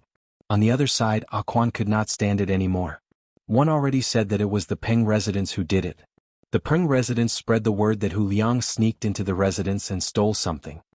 He was caught red-handed by the servants of the Peng residence, which was why he was beaten up like this. Gu Yundong said, did you hear that? If you still think that one hit him, fine. Let's go to the Peng residence and talk about it. Let's see what's going on. Anyway, my family has a carriage, so it's convenient to enter the county city. But let's make it clear. If you accuse me, this won't be something that can be resolved with 5 taels of silver. Think about it clearly. As she spoke, she looked at the Hu brothers. The two of them quickly turned their heads away. Wrong. It would be easier to blackmail Quan than Gu Yundong. At this moment, Hu Liang finally opened his eyes. He vaguely heard his mother's voice and tilted his head. Jin Yuexiang immediately reacted and rushed up to shout, Liangzi, how are you?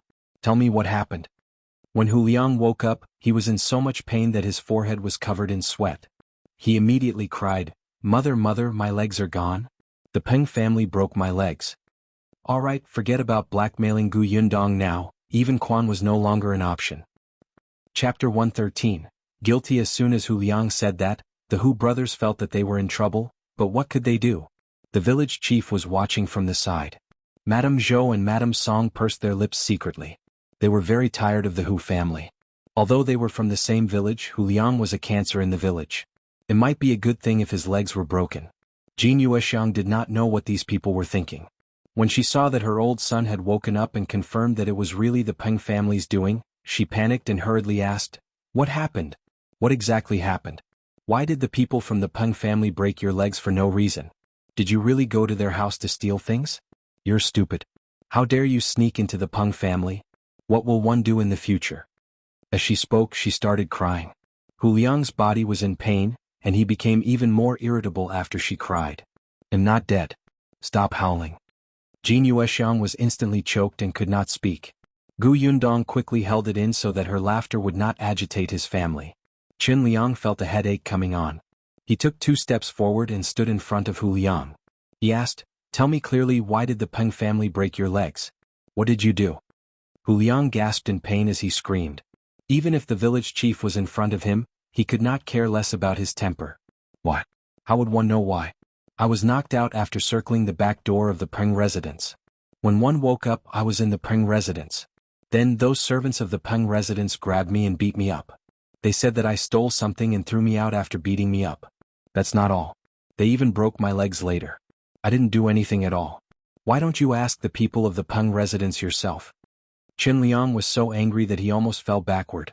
However, Jin Yuexiang was still saying, Village chief, you heard it. You have to stand up for our Liangzi. Chen Liang sneered. Stand up for him? Oh, listen to what he said. There's not a single word of truth. What do you mean by being knocked unconscious and waking up in the Peng residence? What the hell was going on in broad daylight? Stand up for him? How dare you say that when Hu Liang was sneaking around in the past, he didn't think of asking me to stand up for him. Let me tell you, he was caught stealing something. It's already a light punishment to have his legs broken. If you have the ability, bring your 2 sons to the Peng residence and talk to them. Seeing that the village chief had pointed at them, the Hu brothers subconsciously took 2 steps back and said to Jin Yuexiang, "Mother, Liangzi is already like this. In the future, you and father can only rely on us. If the 2 of us offend the Peng family and are beaten up like this, how can our family survive? Besides, Liangzi is in the wrong." "How am I in the wrong?" Hu Liang was so agitated that he pulled at his wound. Before he could catch his breath, he fainted again. Qin Liang was impatient, especially when he saw the blood seeping out of Hu Liang's body again. He quickly waved his hand. "All right, quickly carry him back and find a doctor to treat him. Don't you know what kind of person Liangzi is? His brother is right. He was in the wrong in the first place. Why are you making a fuss?" Jin Yuexiang was frightened by her 2 sons' words. Although she doted on her old son, she was still the most important. Her old son was already in such a state. She couldn't possibly have nobody to rely on in the future, right? Moreover, she actually felt that Hu Liang was lying. He must have entered the Peng residence to steal something and was caught red-handed. Since the village chief had already said so, he definitely did not intend to interfere. She could only let her 2 sons carry Hu Liang home. Chapter 114. Madame Zhou sending food. Only then did Qin Liang heave a sigh of relief. He turned around and said to Madame Zhou, Hu Liang was spoiled to this extent by his parents. Every time he did something wrong, they didn't hit, scold, or teach him a lesson. They even protected him and doted on him like their eyeballs. Now, someone else has helped teach his son how to be a human. You guys have to remember not to raise Niu Dan to be like him. Madame Zhou and Madame Song nodded. Seeing that the matter had been resolved, Quan said goodbye. Qin Liang expressed his apologies for delaying him. Quan was fine with it. The unreasonable Hu family had nothing to do with Qin Liang. As soon as he left, Qin Liang looked at Gu Yundong, who was quietly standing at the side. A smile instantly appeared on his face and he felt much more relaxed. Yundong, why are you here? I'm here to buy land from Uncle Qin. Yundong followed him to the central room. Qin Liang was stunned. Are you planning to buy farmland? How much do you want? What kind of farmland do you want? I want to buy more than 10 acres first. It's best if it's a first-rate fertile land. She had asked around and found out that 1 acre of fertile land cost about 10 taels of silver. 10 acres was about enough. Qin Liang lowered his head and thought for a moment before saying, That's not easy. You came late. Previously there were a few acres of fertile land, but it was bought by the Wang family and the He family. The Wang family and the He family had fled here. Although the 2 families had yet to build their houses and did not plan to build them well, they found the land immediately. Gu Yundong did not think of this at first. This was the difference between having experience and not having experience. Qin Liang wanted to remind her, but firstly, the 2 families acted quickly and bought it before Gu Yundong came. Secondly, the Gu family situation was different. They did not have strong labor and had a few children to take care of. They probably did not have the time. I see. Gu Yundong did not expect that 10 acres of fertile land was not easy to buy. Then Uncle Qin, help me take a look first. Let me know if you have any. I'll prepare the silver first. All right, I'll keep an eye out for you. Gu Yundong thanked her and went home. However, just as she reached the front yard, she was pulled over by Madame Zhou. Gu Yundong blinked in confusion. Madame Zhou took out a paper bag and handed it to her. This is the dried cinnamon that your Uncle Qin bought in town yesterday. Take it back. You can cook it and eat it as snacks. Auntie, what are you doing? I can't accept this. Hurry up and take it back. Gu Yundong was a little dumbfounded. Why did she offer her food for no reason? However, Madame Zhou forced it into her hand. If I give it to you, just take it. I didn't know that brat Niu Dan had been coming to your house to freeload for the past 2 days. I heard that he specially went to eat meat. His mother is really something. She only told me today. Take this food back. Otherwise Aunt will be angry. Gu Yundong was stunned for a moment before she finally understood. Madame Song lowered her head slightly and smiled. She had actually told Madame Zhou on purpose today. She was a daughter-in-law. Her family could not make the decision, and the good things were not in her hands. Even if they were in her hands, she could not give them away openly. Fortunately, her mother-in-law was sensible and knew that she could not take advantage of others for nothing. Hence she took out the cinnamon. Madame Song had a good impression of Gu Yundong, especially Niu Dan's happy expression when he came back and talked about the Gu family. If Gu Yunshu had not been playing with Niu Dan, that brat would not have been willing to study. She heard that he was praised by master because of Gu Yunshu. Gu Yundong could not refuse her kindness. In the end she took the cinnamon home. As soon as she arrived at the Zheng family, she saw Madame Fang and her daughter loitering at the foot of the mountain from afar. Chapter 115. Dumbfounded Liu and Gu Yundong thought of the mother and daughter's enthusiasm for Liu Wei and felt that it was a little painful to the eyes. Could this be a bad idea? She shook her head and turned to enter. As soon as she entered, she heard a commotion coming from the courtyard. She followed the sound and looked over. She saw Yunshu, Yunke, the Zheng siblings, and Yo Dan standing in front of the horse shed with a small handful of hay in their hands. Liu Wei's manservant, Liu An, stood at the side and made a fuss as he spoke. You can't feed it too much. It won't be able to eat. Hey Kiki, how many handfuls have you taken? Gu Yunke opened her round eyes and made a 3 gesture with her hand. I've only taken the second one. It's very hungry. Don't talk nonsense. If one didn't eat for the entire night, the next day my stomach gurgles. Liu An vomited blood. You're a human, it's a horse. So, you're bullying it? Gu Yunke was furious. Liu An held onto the pillar of the horse shed at the side. Why was it like this? Why was it like this? He only saw the little girl eating a piece of fragrant oil pancake in her hand and was a little greedy. But why did he have to explain the key points of how to raise a horse to a group of children in the end? He was a page boy, not a groom, and definitely not a nanny. Gu Yundong wanted to laugh, especially after Gu Yunke said that. The other children all looked at Liu An accusingly. Nyo Dan words were even more shocking. I heard that those rich families don't treat horses as humans. You also said that they were horses. Of course, they couldn't be seen as humans. It's different for our family. They treat cows very well and give them all the delicious food. Nyo Dan family had a cow that his father and grandfather treasured. The children nodded and felt that it made sense. Liu An was at a loss for words. How could he prove his love for horses? Gu Yundong coughed lightly and walked forward with a smile. Gu Yunke was still holding the dry grass in her hand. She waved it and ran over. Eldest sister, Liu An bullied our horse. Liu An was speechless. Was she not even going to call him brother now? He was inferior to a horse. Gu Yundong took the hay from her hand and put it aside. She said in a low voice, Liu An is right. Horses have very thin bellies so they can't eat too much. She actually wanted to say stomach, but she was afraid that the children would not understand. When we feed the horses, it's best to cut the hay short, soak it soft or crush it so that the horses can eat happily. Just like Kiki, you can't eat cakes that are too hard and big, right? Gu Yunke nodded, not fully understanding. Eldest sister is right. When you're free, you can even take the horse for a walk. Well, go now. Gu Yunshu also threw away the hay. Eldest sister had said that the horse could not eat too much. Eldest sister was right. Gu Yundong turned to look at Liu An. Thank you. Liu An's eyes widened. He really wasn't a nanny. However, when he thought of what his young master had said before he left, he resigned himself to his fate and left with the children. Then the other children in the village followed. That night, Shao Qingyuan and Liu Wei didn't return. Madame Fang and her daughter waited at the foot of the mountain for a long time. In the end, they could only go home regretfully. However, the next day the two of them persevered to the foot of the mountain again. This time they knew how to cover up. They took the basket and pretended to pick wild vegetables. Gu Yundong was still unaware of their actions. When he woke up the next day, it was already a little late. The Dong family had already gone out. She walked slowly to the courtyard. She did not expect to see Gu Yunshu sitting alone in front of the horse shed with his chin on his hand, mumbling something. Chapter 116. Going to town. Gu Yundong was a little surprised and slowly walked behind him. The little thing sighed, Wind Chaser, I can't take you out for a walk today. Brother Liu An said that he has something to do in the county city. The Zheng brothers and sisters have gone to the fields.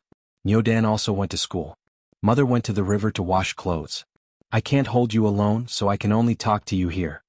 Wind Chaser was the name they gave the horse yesterday. At that time, Liu An gave them a bunch of names for the horse, but it was too complicated for the children to understand. In the end, they felt that Wind Chaser sounded very fast, so they decided on it. You have to be good. This way it'll go and gather grass every day for you to eat. In the future, it'll even marry you and let you give birth to foals. Big sister said that when our house is built, you can still live in a big stable. It's very comfortable.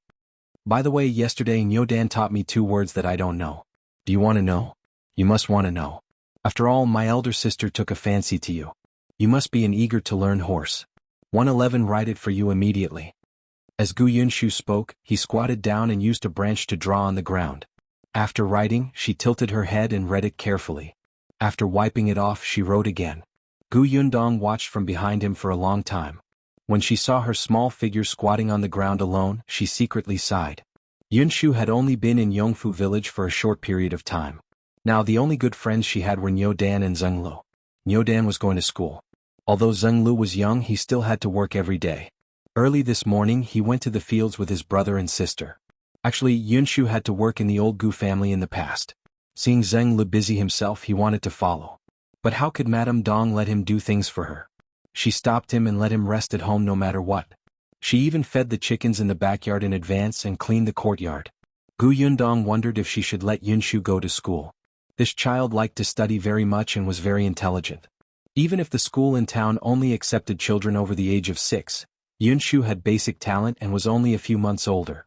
Perhaps the teacher could make an exception and accept her? Their house had not been built yet. They did not have poultry, fields, or vegetables.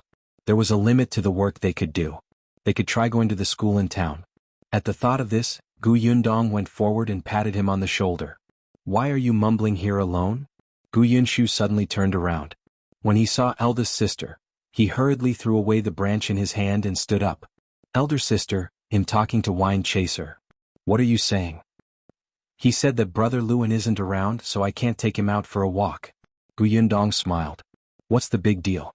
We'll go to town later. Isn't it just nice to take a walk?" Gu Yunshu's eyes lit up. "To town?" "Yes, we'll leave when mother comes back." "Where's Kiki?" "She's eating in the kitchen." Gu Yunshu sighed. "Eldest sister, you really have to talk to her properly. If she continues to eat like this, she'll really become fat. She eats meat early in the morning. It's such a big bowl." As soon as he finished speaking, Gu Yunke rushed out of the kitchen and pushed him twice. "Stupid brother, baddie, I'll bite you." Gu Yundong picked her up and shook her. Yes, the young lady was a little heavier than before, but it was not that serious. Compared to those children who were excessively fed and clothed, she still failed. "All right, go back to your room and change first."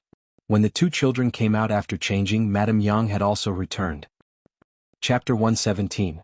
Two schools. After following Madame Dong to the river a few times, Madame Yang could go alone now. This was at the foot of the mountain. The laundry place was a little far from the other women in the village, so she would not meet many people. Madame Yang was also at ease. After drying her clothes, Madame Yang immediately went to change her clothes happily. The family set up the carriage. Gu Yundong asked Yunshu to inform Zheng Hu next door so that Madame Dong would not be anxious if she could not find them. Then she got into the carriage and set off for town. Although they had all taken a carriage before, the carriage from before was rented. Now that it was their own, the feeling was definitely different. Along the way, other than Gu Yundong, who was driving the carriage outside, the other three were all excited. It took 2 hours to walk to town.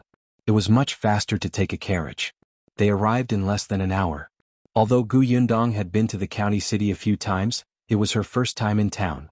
This place was naturally not as prosperous as the county city, but it was also very lively. Gu Yundong first inquired about the place where the carriage could be stored.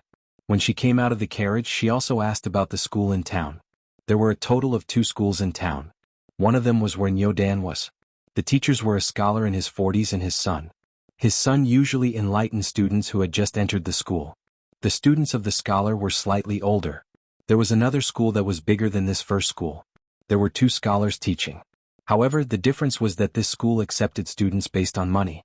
Not to mention the problem of tuition, even the brush, ink, paper, and inkstone had to be bought by the school.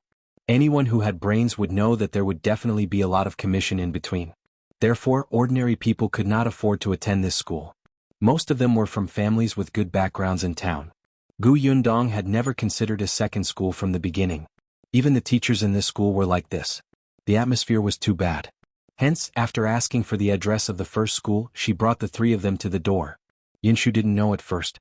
He just followed his sister and took a look at the town's environment. He only turned to look at Gu Yundong in surprise when he stood in front of a school called Wenemo Hall. "Elder sister, why are we here?" He remembered that Nyodan went to school here. Gu Yundong squeezed his small hand. "One brought you here to take a look." "What? You don't want to come?" Gu Yunshu was stunned, but his watery eyes seemed to glow. He wanted to come, of course he wanted to come. Nyodan had told him a lot about the school. He didn't know how much he yearned for it, but his family was poor. He heard that all the money was spent on the house and the carriage. Studying cost a lot of money. He didn't want to add to his sister's burden. Gu Yunshu pursed his lips and made up his mind. Just as he was about to say that he did not want to come, he looked up and realized that his eldest sister had already gone forward to speak to the concierge. After a while she came back and led them through the door. This place was not big. According to Nyodan, they had 2 classes. One was a preparation class and they were all children of his age. The other class was on the other side. Those students were all above the age of 10 and were prepared for the scientific examination. Gu Yundong led the 3 of them all the way there. They could hear the students from the preparation class reading. They could vaguely hear Nyodan's voice mixed in. When they were about to reach the central room, they suddenly heard a stern voice coming from the corner.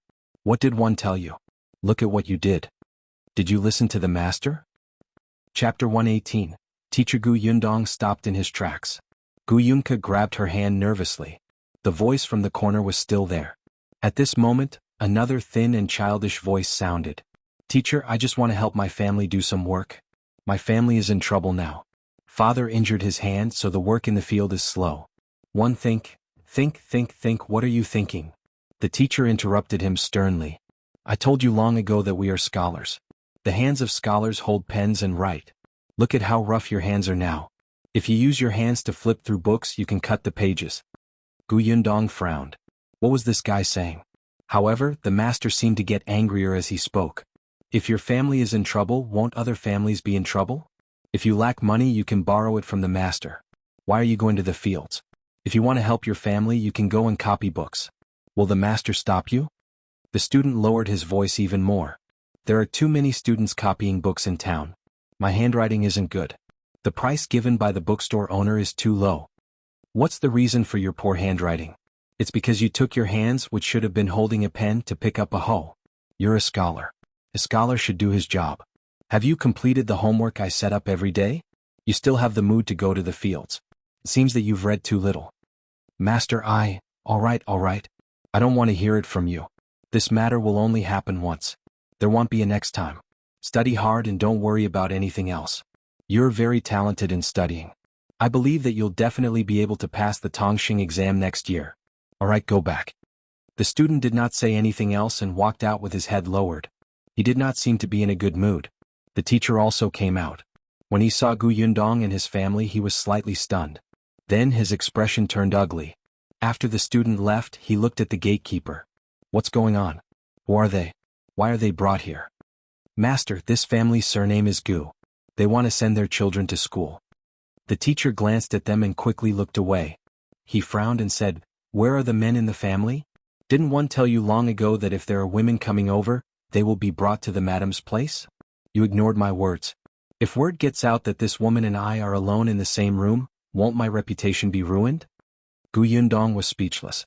She did not know if she should say anything. The gatekeeper hurriedly explained, This Miss Gu is the only one in the Gu family who can make decisions. Her father is not around. Madam left early in the morning, so I brought her in. The children of the Gu family know how to read, so old master can teach them. Since when is it your turn to tell old master what to do? So what if they know how to read? Even if they know how to read, you can't bring them to old master. Madam isn't here today, so let them come another day. With that, the teacher flicked his sleeves and turned to leave. He did not even speak to Gu Yundong and the others. The corners of Gu Yundong's mouth twitched violently. The gatekeeper was also depressed. He had only brought them in after receiving a few copper coins. He did not expect the old master to reprimand him. The smile on his face immediately disappeared. He said to the few of them in a low mood, You heard it too. Let's go. Come back another day.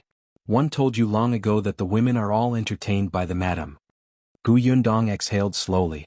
She held Gu Young's hand and left. Madam Yang and Gu Yunshu hurriedly followed. Unexpectedly, as soon as they walked out of the door, 2 women came up to them. One of them looked a little familiar. Chapter 119. Not here. Gu Yundong took a few more glances at the woman and remembered. Wasn't this the in-law she had seen at Madame Fang's house? It seemed like her surname was Wu. According to Madame Fang, the family that was engaged to Qingyuan was indeed from town. Gu Yundong did not like Madame Fang and had an average impression of Auntie Wu. Hence, even if she recognized her, she pretended not to know her and walked past the 2 of them. Unexpectedly, the gatekeeper suddenly said, "Miss Gu, this is our madam." He pointed at another woman beside Auntie Wu and said, "You can tell madam about your brother going to school first." Gu Yundong smiled. "There's no need. We still have something to do, so we'll leave first." She nodded at the teacher's wife and led the family out of Wenemo Hall. The lady was stunned and asked the concierge, "What's going on?" The concierge explained their intentions. Madame frowned and did not say anything. However, just as he turned to leave, she saw Madame Wu looking at Gu Yundong's back thoughtfully. She could not help but ask curiously, "Why? Do you know him?" Madame Wu came back to her senses and said with a smile, "I've met her once. She fled here a while ago and settled down in Yongfu village. This family is not a good family. I heard that they like to take advantage of others and don't know what's good for them. You have to be careful. If such a family enters this school, I'm afraid your teacher will fall for her tricks." The madam's expression changed slightly. She knew her master's personality. He was pedantic and inflexible. Wouldn't he be at a disadvantage when he met someone scheming? After some thought, she instructed the concierge, "If you encounter that family again in the future, don't let them in. Not everyone is accepted in our school. Character is very important." "Got it?" Gu Yundong could still feel Madame Wu's gaze from afar. They had only met once, so she did not know why she was sizing her up. She secretly shook her head. When she saw Gu Yunshu lowering his head and looking depressed, she could not help but reach out and rub his head. "What's wrong?" "Eldest sister." Gu Yunshu pursed his lips and looked up at her again and again. After a while, he seemed to have made up his mind. One don't want to go to school anymore." Gu Yundong raised his eyebrows. "Why not?" "I heard what the teacher said. He doesn't allow students to work in the fields, but I'm the only man in our family. One have a lot of responsibilities. I want to work in the fields. One also have to do the work at home in the future." Gu Yunshu looked up and said very firmly. Gu Yundong was stunned. Looking at his tense little face, she felt her heart soften. She squatted down and looked at him at eye level. She smiled and said, "Okay, then we won't study here." Gu Yunshu nodded and blamed herself. "Eldest sister, one know that I was too willful. You clearly worked so hard to let me go to school. Not only did you ask Nyo Dan about the school, but you also bought a carriage to transport me. You even personally came all the way to the school to look for the teacher. In the end, the teacher even scolded you. One let eldest sister down. I'm a bad person." Gu Yundong was speechless. "Baby, although one know you can find all kinds of excuses for eldest sister's actions, isn't this a little too much? It's true that I asked Nyo Dan about the school for you. But buying a carriage was really just for my convenience. Moreover, it's not a long journey from Yongfu village to town." Chapter 120. Too disappointed Gu Yundong did not know whether to laugh or cry. "Yunshu, eldest sister approves of you not attending the school not because you are too willful, but because eldest sister feels that this teacher is too pedantic and completely contradicts eldest sister's views." Gu Yunshu tilted his head. "Huh. In the past, father said that one has to pass many examinations to become a preparation scholar, an elementary scholar, a high scholar, and an honorable scholar. Every time they take an examination, they have to stay in a narrow shed for a day or even a few days. In such an environment, not to mention a weak scholar, even a strong man might not be able to last. Look at that teacher. Isn't he so fair and thin that he looks like he would collapse at the slightest breeze? His thoughts are simply misleading. The imperial court even sets up a field leave every May to encourage students to go home and cut wheat. Why is it that in the eyes of that teacher, field work is something that students shouldn't do?" She even suspected that the teacher was still a scholar because he was not feeling well in the examination hall. Moreover, the expression on the master's face when he was with a woman was as if she had tainted his innocence. It was simply blinding. Did he think that he was in high demand? She did not think that the teacher was a bad person. From what he said, if the student's family was in trouble, he would help. It was just that she did not agree with the teacher's views. It was better to find a suitable teacher. Gu Yunshu felt that what eldest sister said made sense. So that teacher is wrong. Gu Yundong pinched his face. "Let's not think about Wenemo Hall. Let's go to another school." Gu Yunshu was about to leave when he heard this and immediately stopped in his tracks. "But didn't you say that the school fees are very expensive?" "This is all hearsay. Eldest sister thinks that it's impossible to judge a school without taking a look personally. For example, Wenemo Hall. Previously, she had heard the village chief brag about it. It was good in every aspect. Now that she saw the teacher, she felt that rumors were indeed terrifying." Gu Yunshu nodded and followed her obediently. But the result was not satisfactory. Gu Yundong had just spoken a few words with the concierge when the other party asked for a tael of silver first. Later on they happened to see a teacher who came out. His disdainful expression made people want to hit him. When the teacher saw that they were dressed averagely, he even asked the gatekeeper to chase them away. She would not come to such a lousy school even if it was free. Gu Yundong tried her best to restrain herself from beating him up and left with the three of them. Gu Yunshu sighed faintly and slowly shook his head. I'm simply too disappointed in them. Gu Yundong, who had been holding his breath, was amused by his words. You're so worried at such a young age. It's not like there are only those teachers in this world. If there's no one in town, let's go to the county city. Why are you disappointed? To the county? Yes. Gu Yundong's first choice was the town because it was close and convenient for transportation. Gu Yunshu was young, so it was not a problem for him to be enlightened in the town. He could also go to the county when he was a little older. From the looks of it, she should know more about the schools in the county. Gu Yunshu was extremely distressed. The tuition fees in the county must be very expensive. Both of them were deep in thought. After taking a few steps, they realized that there seemed to be two people missing behind them. Where were her mother and sister? Chapter 121. Returning to the village. Gu Yundong's eyebrows twitched. She quickly turned around to look for it and heaved a sigh of relief. Fortunately they were only 3 meters away and were not lost. She held Gu Yunshu's hand and turned back. She saw the two of them staring at a stall selling pears. Madame Yang swallowed and whispered, I'm not hungry. Gu Yunke sniffed hard. I just want to smell it. One don't want to eat it. As the two of them spoke, they carefully moved their feet, wanting to leave the fruit stall. However, they did not succeed. After moving for a long time, they only managed to move half a meter. On the other hand, the old man selling pears was doing his best to persuade the customers to stay. These pears are very crispy and have a lot of juice. They're sweet and delicious. Why don't you buy 2 for the children? They're not expensive. They're all planted by my family. 1 copper coin for each. Gu Yundong had already walked up to her. Seeing this, she could not help but rub her forehead. She had fruits in her spatial storage, but other than the few apples she took out last time, she did not take any out. One reason was that it was inconvenient to live in someone else's house. The other reason was that there were few fruits here. Coupled with the season, there were even fewer ripe fruits now. Just like apples, they couldn't even be bought in the county. The pears looked good. She looked at the stall in front of her and gave the stall owner 30 copper coins. She picked 30 pears. The old man's eyes lit up. He even gave her 2 more for free. Gu Yundong wiped them with a handkerchief and gave them 1 each.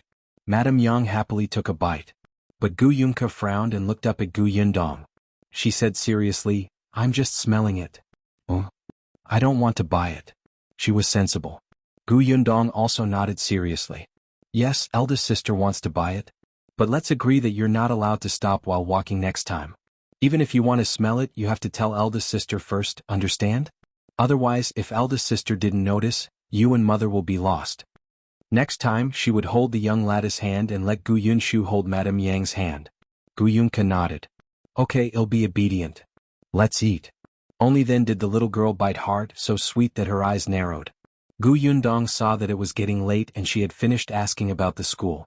She ate a bowl of noodles at the noodle stall and brought her family back to Yongfu village. Gu Yunshu got into the carriage and remembered something. Eldest sister, Nyo Dan is still in Wenemo Hall. If the teacher teaches him wrongly, will it be bad for Nyo Dan? One have to tell Nyo Dan. Gu Yundong was stunned. This matter? She thought for a moment. Don't say any more. I'll talk to the village chief later. However, she felt that nothing would change. She did not agree with the teacher's concept, but most people in this era might still think that he was right. They felt that since they were studying, they should focus on one goal and not be distracted by anything else. Especially in the countryside where their knowledge was limited, they felt that students should focus all their energy on studying. Go into the fields? We have parents and grandparents at home. We don't need you. Gu Yundong shook her head and drove the carriage back to Yongfu village. Madame Dong was at home, holding the cloth that Gu Yundong had brought over and making clothes for them. Seeing them enter, she quickly stood up and helped lead the carriage into the courtyard. After she tied the reins, she whispered to Gu Yundong, You didn't know that the Hu family was up to no good again after you left today.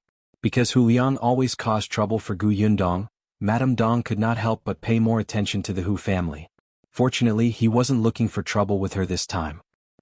Chapter 122. Books in the space. Gu Yundong took out the pears and asked as she walked to the kitchen, "What happened to the Hu family?" This morning Hu Liang woke up and shouted. Later, for some reason he suddenly said that Zhuangzi had also been to the county city. Moreover, Hu Liang had a fight with Zhuangzi before he was knocked out. Dong Xiulan sighed. Jin Yuexiang went to Zhuangzi's house and insisted that Zhuangzi had harmed Hu Liang and wanted him to compensate. The corners of Gu Yundong's mouth twitched. The Hu family must be crazy to want to extort money from everyone. They said that Zhuangzi knocked Hu Liang unconscious. Where was the evidence? They opened their mouths and bit him. How could Zhuangzi's family be willing? Zhuangzi rushed up to hit the Hu brothers at that time. If Zhuangzi's sister, Lan Huaner, hadn't cleverly gone to look for the village chief, who knows what would have happened? Gu Yundong sympathized with the village chief. Then what happened next? The village chief was also angry. There's no end to their nonsense. He told the Hu family not to cause trouble. It was the Peng family who broke Hu Liang's leg. If you have the ability, go to the Peng family. If you continue to accuse others, he'll chase the Hu family out of the village. The Hu family was shocked and returned home dejectedly. However, this time the Hu family and Zhuangzi's family had completely fallen out. Dong Xiulan didn't know what the others were thinking, but she felt that this was good. Hu Liang's leg was broken, so let's see if he still dared to do bad things everywhere. Without him taking the lead, Zhuangzi and the other two also knew their place. Gu Yundong treated the Hu family's matter as a joke. She went into the kitchen, washed a few pears, cut them, and asked Dong Xiulan to bring them out for everyone to eat. Then she carried the remaining pears into her room. She asked them not to disturb her and sat on the edge of the bed. She calmed down and began to search her spatial storage. Gu Yundong vaguely remembered that there were a few books in her spatial storage about planting fruit trees. During the apocalypse, everyone was focused on collecting supplies for food and clothing. Books were thrown aside and ignored. It was the same for Gu Yundong back then. As long as she had food and clothes, she could not care about anything else. Later on, when she was hiding in a small bookstore to avoid zombies, a teammate beside her sighed and said, "If one day the apocalypse really ends but these books are destroyed, won't a lot of knowledge be cut off?" As soon as he finished speaking, the zombies came in. In a moment of desperation, Gu Yundong only had time to scoop up the pile of books beside her into her space. Because of her teammates' words, Gu Yundong no longer only collected food and clothes. Occasionally she would collect things that were not often used. After that, in order to survive, Gu Yundong did not carefully read these books. When she saw the old man selling pears today, Gu Yundong suddenly had the idea of planting fruit trees. There were not many types of fruits here. The prices were not low but ridiculously high. For example, the apples she had seen in the prefectural city. Moreover, fruits were not easy to preserve. The pears she bought today had actually been plucked from the tree for some time. Some of its skin was a little wrinkled. However, she had a spatial storage. Time stopped inside. Even if she kept the fruits for a year or two, they would still be fresh. When it was not easy to sell the fruits in the county city, she could sell them to the prefectural city and further away.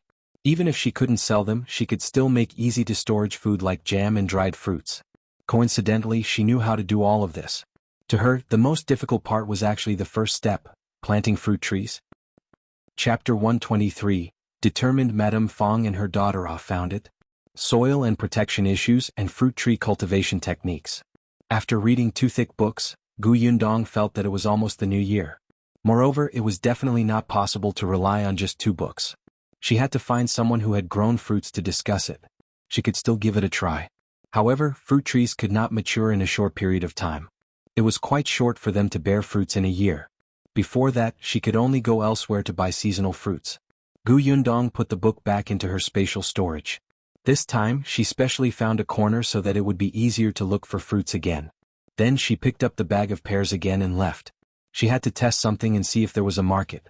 However, when she went out, she realized that it was already very late. Dong Xiulan was already cooking dinner in the kitchen. She paused. One guess we'll have to wait until tomorrow. Gu Yundong decided to prepare the things first. She found 2 pieces of bamboo in the courtyard and started to peel them with a knife. It did not take long for it to be cut into more than 10 small wooden sticks. Gu Yunshu saw it and hurriedly ran over to ask, "Eldest sister, why are you cutting the wooden sticks?" "You'll know tomorrow."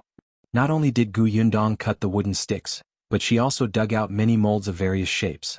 This time, even Gu Yunke and the Zheng siblings were extremely curious. They gathered around her and watched seriously. When Gu Yundong was done, she realized that there was a circle of children around her, including Madame Yang. She laughed and put the things away. What are you all doing? Auntie is busy in the kitchen. Aren't you going to help? The children instantly dispersed. After dinner, the sky turned dark. Shao Qingyuan and Lu Wei still hadn't returned. Liu An had returned from the county city, but he looked listless and uncomfortable. Gu Yundong guessed that he might have been scolded. Madame Fang and her daughter picked wild vegetables for another day and returned empty-handed. Gu Yundong wanted to laugh, but she had clearly underestimated the stubbornness of the mother and daughter. The next morning, when she went out to the homestead to look at the house that was being built, she saw them at the foot of the mountain again. Gu Yundong was speechless. Did the two of you pluck all the wild vegetables at the foot of the mountain? Feng Danning was beside her, looking energetic. At this rate, we'll be able to set up the beams soon. When you're free, go to Sixth Grandfather's place and ask him to pick a good day for you. The start date of construction was chosen by Sixth Master. He was considered the most senior elder in Yongfu village now. Gu Yundong nodded as he walked into the house. Can one dig a well in this house? After you told me 2 days ago one got someone to take a look. The front yard won't do. But there's a spring in the backyard that can be dug out. Shall one show you? Okay. Feng Danning brought her to the backyard. There was a place surrounded by wooden planks, probably to market. This is it. Gu Yundong looked at the location. It was actually not very good. However, it was better to have a spring than nothing. There was no need to specially get water from the well. It was much more convenient to cook and wash clothes. After looking at the house, Gu Yundong returned to the Zheng family. There was no one in the courtyard, so the children followed Liu An to walk the horses. Madame Dong was brewing medicine in the kitchen. When she saw her return, she carried the medicine jar to the next room to see Zheng Hu. Gu Yundong thought of the things she had prepared yesterday and immediately ran to his room. She took out the pears and wooden sticks and went straight to the kitchen. She washed a few pears, peeled them and cut them into pieces. Then she used gauze to squeeze out the juice. Chapter 124. Shao Qingyuan is back. It was a pity that she did not have a juicer. Otherwise she would not be so tired. After squeezing the pears dry and filtering them twice until there was no residue left, she placed them aside as a backup. Then she started a fire and took out rock sugar and malt sugar. Add pear juice and rock sugar to the pot. Boil it and add a certain amount of malt sugar. The temperature had to be very high. Gu Yundong's forehead was already drenched in sweat.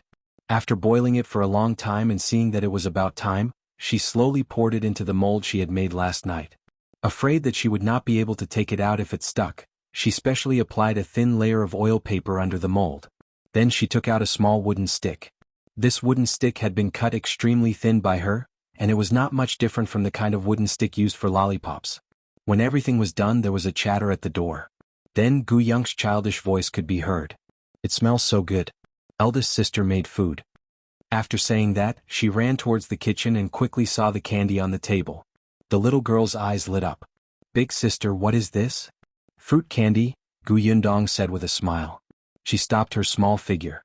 You can't eat it yet. Wait until it's cold and solid. Actually, it was best to put it in the fridge for a few hours, but the conditions here did not allow it. However, the temperature was low now, so they did not have to wait too long. Gu Yunke clicked her tongue and looked at her eagerly. Then I'll help eldest sister keep an eye on her. Alright, just watch. The young lady insisted on torturing herself, so Gu Yundong had no choice. But she was very obedient. She said she would not eat it, she would not eat it. Gu Yundong was very assured. After a while the other children came in. Even Liu An sniffed as he walked to the kitchen. What's that smell? It's sweet. Candy, Gu Yunke said. When she saw Liu An reaching out to take it, she immediately glared at him angrily. Eldest sister said that you can't eat it yet. I'm just looking. Liu An defended himself. The little girl put her hands on her hips. You're clumsy. You can't touch it. Liu An felt that he had been discriminated against by the little girl. He wanted to defend himself, but Gu Yunshu and the Zheng siblings were already standing on the side with the little girl, guarding against him. Liu An was speechless. After all, he was the young master's servant. Why did they act like he had never seen the world? Gu Yundong had already left the kitchen. She took off her apron and went to Sixth Master's house. Since she was free today, she decided to pick a date first. She still had to make a trip to the county tomorrow. Sixth Grandfather's house was not far from the village chief's house. He was already 78 years old. In this era there were very few people with a high lifespan. Everyone said that Sixth Great-Grandfather was blessed and that his children were filial. Now he was also respected in the village. Sixth grandfather knew that it was inconvenient for them to live in someone else's house now, so they were in a hurry to move into the new house. Therefore, when choosing a date, he tried his best to choose the nearest one. Gu Yundong took the date and thanked him. She left a bag of soft pastries for sixth master before leaving happily. Unexpectedly, as soon as she went out, she saw Madame Fang and her daughter walking home. Beside them was Madame Zhou, whose expression was very ugly. Gu Yundong had sharp ears and eyes. She could vaguely hear Madame Zhou's dissatisfied voice. It's not like we don't have vegetables at home. Even if you want to eat wild vegetables, you can go alone. Why do you have to surround the foot of the mountain all day? Your chickens have all run out and the pigs are so hungry that they keep crying. What? Don't you want to live a good life? Gu Yundong suppressed his laughter and strode back. Unexpectedly, she heard Lu Wei's exaggerated voice the moment she reached the Zheng family's door. Madame Fang and her daughter were too lucky. They had just left, but Shao Qingyuan and Lu Wei were already back. Chapter 125. Inquiring about something. Gu Yundong could not help but quicken his pace. The Zheng family's door opened, revealing Madame Dong's anxious expression. Yundong, you're back? What happened? Madame Dong sighed. Qingyuan was injured. They'll bring him some medicine. Injured? Gu Yundong turned around and followed Madame Dong into Shao Qingyuan's house. As soon as she entered, Gu Yundong could not help but widen her eyes and gasp. It seemed like they had gained a lot in the mountains these past few days. Not only were there wild chickens and rabbits in the courtyard, but there were also 2 silly roe deers and a tiger. They had really caught a tiger. Could Shao Qingyuan have been seriously injured by such a big tiger? Gu Yundong retracted his gaze and hurried into the inner room. Auntie, if he's injured, you should find a doctor. She stopped mid-sentence and met Shao Qingyuan's clear eyes. After not seeing each other for a few days, Shao Qingyuan seemed to have lost a lot of weight. His clothes were tattered and he looked a little disheveled. However, his eyes were still as bright as before. No, it felt more aggressive than before. Aggressive. Gu Yundong blinked. When she looked again, Shao Qingyuan's eyes had become cold and indifferent again. Had she seen wrongly just now? Before she had time to think about it, Lu Wei's chattering voice had already sounded. I also asked him to see a doctor. I know Dr. Zhou from the county city's Onren clinic. He's skilled in medicine and will definitely be able to heal you. Don't force yourself. I know it's my fault this time. If it weren't for saving me, you wouldn't have been injured. I promise that next time, 111 obediently stay on the tree and won't come down again. There won't be a next time. Shao Qingyuan glanced at him. Lu Wei choked for a moment and waved his hand after a while. We'll talk about this later. Let's go see a doctor first. It's just a small injury. There's no need. Only then did Gu Yundong see clearly where Shao Qingyuan was injured. There was blood on his shoulder, but fortunately, it did not look very deep. Looking at him standing there in high spirits, his life was definitely not in danger. Gu Yundong heaved a sigh of relief. Shao Qingyuan glanced at her discreetly and smiled. He said to Lu Wei, go boil water. 111 Go back to my room to apply the medicine. This wasn't the first time Shao Qingyuan had been injured. His family had prepared trauma medicine. The medicine that Madame Dong had brought was for Zheng Hu. It was useless to him. Seeing that he couldn't persuade him, Lu Wei felt a little vexed and guilty. He sighed and shouted at Lu An, have you boiled the hot water? Your young master stinks.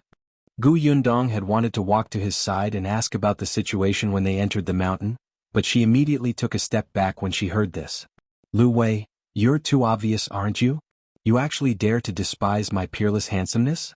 He snorted and deliberately walked towards Gu Yundong. Gu Yundong picked up a stick and pointed it at him. Stop. Talk from this distance. Lu Wei was so angry that his nose was crooked. Fortunately, Lu An ran over at this moment to let him take a shower. Seeing this, Gu Yundong returned to the Zheng family with Dong Xiulan. When they were done packing, Gu Yundong came over. Shao Qingyuan was still wearing the same tattered coat. Gu Yundong frowned. He and Lu Wei were both eating porridge while Lu An was preparing the horse. It seemed like they would be leaving soon. Gu Yundong immediately sat at the side and asked Lu Wei, want to ask you something. Chapter 126. Who is Brother Qin? You want to ask me for something? Lu Wei glanced at her, then turned around with a bowl of porridge in his hand with his back facing her. Back then you were full of disdain for me. Now you want to ask me questions just like that? Are we very close? The corners of Gu Yundong's mouth twitched. So be it. She turned her head and spoke to Shao Qingyuan. There's a lot of prey. How you plan to deal with them? Shao Qingyuan put down the bowl and said, Leave these pheasants and wild ducks at home to eat. Pack them up and keep them. Young Master Lu bought that big worm. As for the 2 roe deers, one is for young Master Lu to bring back and the other is for us to keep at home. Great. It just so happens that I haven't eaten roe deer meat before. Gu Yundong's eyes lit up. Now Shao Qingyuan's food was brought over by the Zheng family. When he said that he keep the meat at home to eat, he actually meant that he would stay at the Zheng family's house and eat together. However, before he could finish speaking, Lu Wei suddenly turned around and almost threw out the porridge in his hand. No, you have to give me both the roe deers. I specially followed you into the mountains to hunt for that roe deer. I prepared that for Brother Qin. Gu Yundong was still talking to Shao Qingyuan. How much money did you sell the tiger for? Let me tell you, this thing is full of treasures and is very valuable. It's not cheap to sell. Don't be cheated by young Master Lu. Shao Qingyuan smiled and nodded. This tiger's skin is incomplete. There are several wounds on its body, and its fur color is not very pure. The price is a little low. The tiger bone and whip were sold according to the purchase price of the pharmacy. In addition, there's tiger meat. Did the 2 of you hear me? Lu Wei suddenly placed the bowl on the table. We're talking about the roe deer. One said that I want both roe deers. Also, Gu Yundong, what kind of person do you think 1 am? Would one go and cheat Shao Qingyuan? You saved me. Am one that kind of ungrateful person? Who is Brother Qin? Gu Yundong suddenly asked. Lu Wei subconsciously replied, Brother Qin is an impressive figure. He was a scholar at 3 years old and a martial artist at 5 years old. He knows everything in the world. He's also the youngest top scholar in this dynasty. When he was 18 years old, he was appointed as the top scholar by the late emperor. Lu Wei suddenly shut up and snorted. Why are you asking this? Gu Yundong said, I'm just curious. Seeing that you value Brother Qin so much and insist on keeping both roe deers for him, he should be an impressive person. Listening to you, it's true. I didn't expect young Master Lu to know such a person. Of course. We're very close. Although Brother Qin might not remember him, he was definitely going to call him Brother Qin. Since he's the top scholar, shouldn't he be an official in the capital? Young Master Lu, are you sending the roe deers to the capital? Lu Wei shook his head. He's not an official in the capital. He's in Fengkai County now. In Fengkai County? What for? Lu Wei stopped halfway and snorted again. Why are you asking so many questions? Anyway, it has nothing to do with you. By the way, didn't you say that you wanted to ask me about something? What is it? Ask me. I'll tell you what one know. Gu Yundong resisted the urge to roll her eyes. Are you a pig? Why do you keep snorting? However, seeing that it was getting late, Lu Wei and the others should be leaving in a while. Anyway, he was no longer as awkward as before. I want to ask about the school in the county. However, Lu Wei suddenly stood up and knocked over the stool behind him. Chapter 127. School is settled. Gu Yundong was shocked by him. She looked up and saw his furious expression. One was wondering why you kept asking me about Brother Qin. It turns out that you're waiting here. You also want your brother to enter Brother Qin's school, right? Gu Yundong was dumbfounded at first, but then her eyes lit up. So this Brother Qin opened a school in Fengkai County. Wait a minute, Lu Wei just said that he was the top scholar, right? From the way he addressed him, that guy didn't sound very old. Gu Yundong looked at Lu Wei with a smile. Don't be agitated, don't be agitated. Sit down and calm down. Tell me about Brother Qin's school. Lu Wei was stunned. He looked at her for a long time and suddenly realized that he had confessed. He was instantly annoyed. He looked at Gu Yundong accusingly. I don't know what you're talking about. Hey, are you looking for a fight again? Shao Qingyuan had already finished his porridge and could hear their conversation clearly. He wiped his mouth and said to Gu Yundong, leave the 2 roe deers at home to eat. It's easy to keep them in this weather. See if you can figure out how to make more dishes with the deer meat. Lu Wei almost fainted from anger. He turned to look at Shao Qingyuan angrily. The latter turned sideways and aimed his injured shoulder at him. Lu Wei immediately became listless. He took a deep breath and told himself that this guy was his savior. He could not be ungrateful. After slowly calming down for a while, he said, forget it, forget it. It's not a secret anyway. Everyone in the county knows. Only people in remote places like you don't know anything. Gu Yundong raised his eyebrows. Go ahead. Brother Qin's original name was Qin Wenjing. After he became the top scholar at the age of 18, he became an official in the Hanlin Academy in the capital. He was young and energetic, and he was also smart. He was full of ambition and wanted to make a contribution to the country and the people. But the late emperor, Lu Wei paused. There was no need to elaborate. Everyone knew. The late emperor was muddle-headed and tyrannical. It was not easy for you to achieve results. Many loyal officials were depressed and even beheaded. In the beginning, Qin Wenjing was also suppressed everywhere. Fortunately, his position was not high and he did not have any backing or real power. In the eyes of those in high positions, he was not a threat. Although someone like him could easily become a pawn for others to use, Qin Wenjing still had a brain. He had safely dodged several dangerous situations.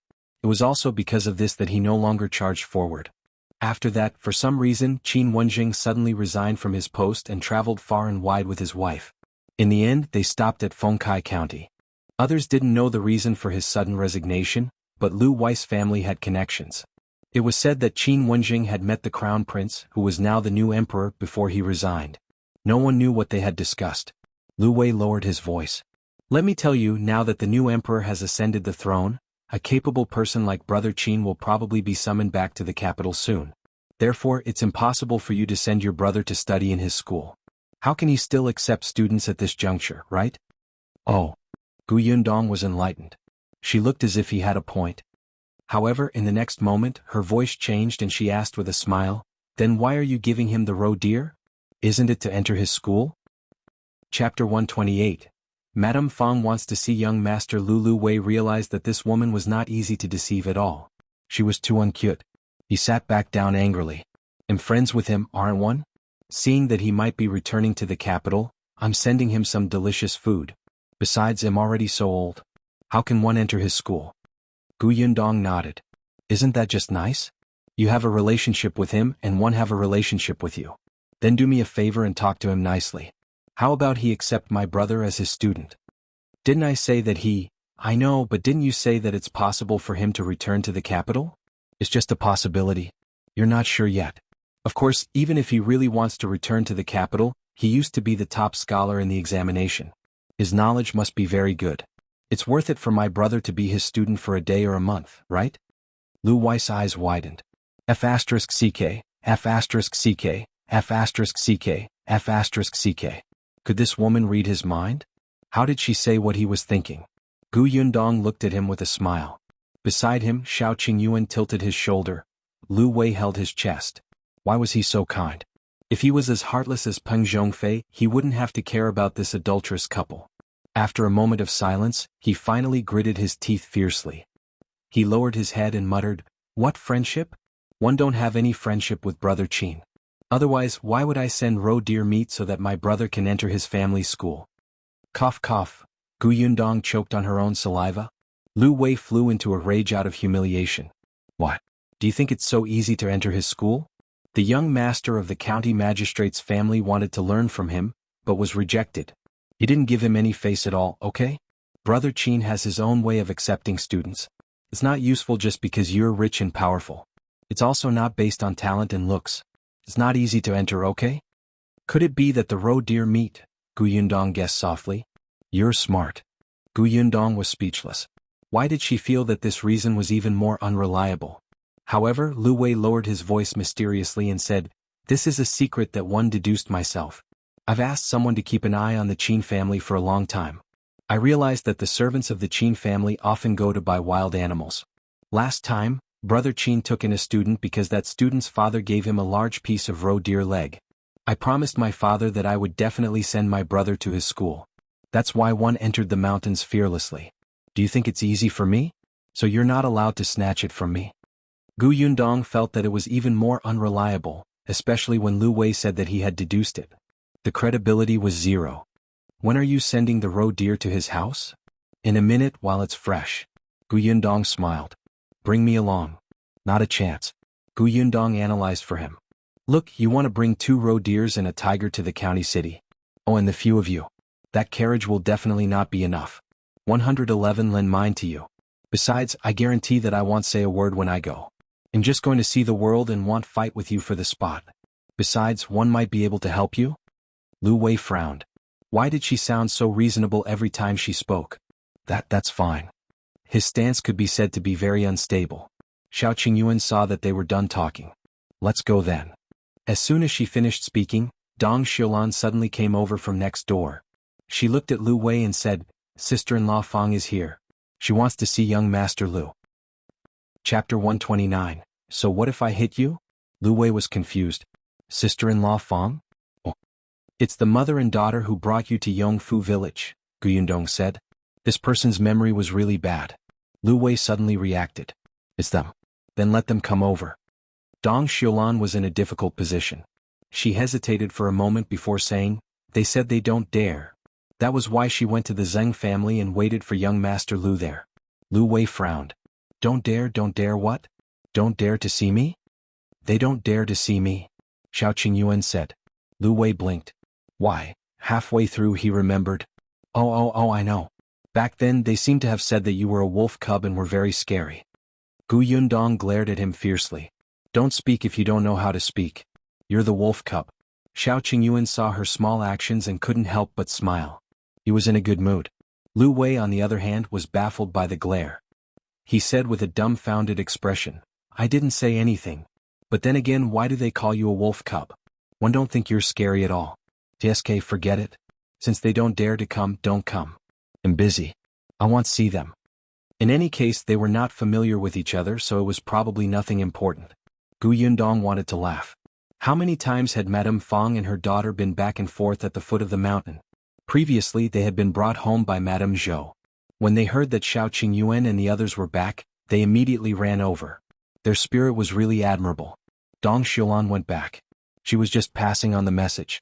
She wasn't familiar with young Master Liu, so she naturally wouldn't say anything. Lu Wei immediately threw Madame Fang and her daughter to the back of his mind and began to urge Gu Yundong. It's getting late. Let's set off now. Hurry back and prepare the carriage. Well, leave immediately. Alright, let's make things clear first. Javili carriage is meant for people. Without waiting for Lu Wei to retort, she continued, my carriage is newly bought. If you put the tiger and roe deer inside, what if my horse is frightened because it hasn't been trained? Lu Wei could only nod when he heard that. Only then did Gu Yundong leave the Shao family and return to the Zheng family. Unexpectedly, Madame Fang and her daughter did not leave. Qingyuan immediately stood up when she saw Gu Yundong. She walked up to her and asked, why doesn't young Master Liu want to see us? How would one know? Gu Yundong looked puzzled. Did you say something to young Master Liu? Did you say something bad about us? You were in the Shao family just now, right? One couldn't tell Gu Yundong. In order to get close to young Master Liu, you're not even afraid of the wolf cub. Gu Yundong looked at her coldly. Say that again. You act like you don't care about anything on the surface, but in fact, aren't you trying to climb up the social ladder? When you saw that young Master Liu was rich, you waited eagerly. You didn't even care about avoiding suspicion. As soon as he came back, you stuck to him. Slap. Gu Yundong raised her hand and slapped her. Madame Fang had been watching coldly from the sidelines. When she saw this, she rushed over and pulled Qingyuan back. Then she looked at Gu Yundong in shock. How dare you hit someone? So what if one hit you? Your mouth is so dirty. You should wash it properly. Gu Yundong took a step closer. Do you think that everyone has the same thoughts as you? Who is the person who has been wandering around the foot of the mountain for 2 days? Do you think that everyone is blind and can't see clearly? Who in the entire village doesn't watch you and your daughter make a fool of yourselves? If it weren't for the village chief, you would have been spat to death. Chapter 130, Sudden Despair 2. Zhao Riqian waved his hand and decided to settle this matter quickly. When the 5 people opposite heard Zhao Riqian's words, they immediately revealed happy expressions. They knew that this matter had finally been resolved. However, just as the 5 of them were about to leave, a sudden change happened. Howl! Suddenly, a roar came from behind the 5 of them. The sudden sound frightened the 5 people because they were very familiar with that cry. That cry was completely a zombie's cry. The 5 of them hurriedly turned around, and were shocked to see that their boss had turned into a zombie. At this moment, their boss still had an arrow stuck in his head, but it did not affect the other party's activities. After the other party saw the 5 of them, he pounced on them. Faced with this situation, the other 5 people had never expected to see something like this. Especially shocking was their boss, who suddenly turned into a zombie and pounced over. This development immediately frightened the 5 people. All of them wanted to escape quickly. Unfortunately, the boss didn't become completely stiff after turning into a zombie. He quickly pounced on one of them. Then they heard a series of tearing sounds. The young man who was pounced on was instantly bitten by the zombie boss. Quickly pull away from the other party. I know you can't pull away. He will be infected if it's already bitten him. At this moment the others immediately reacted.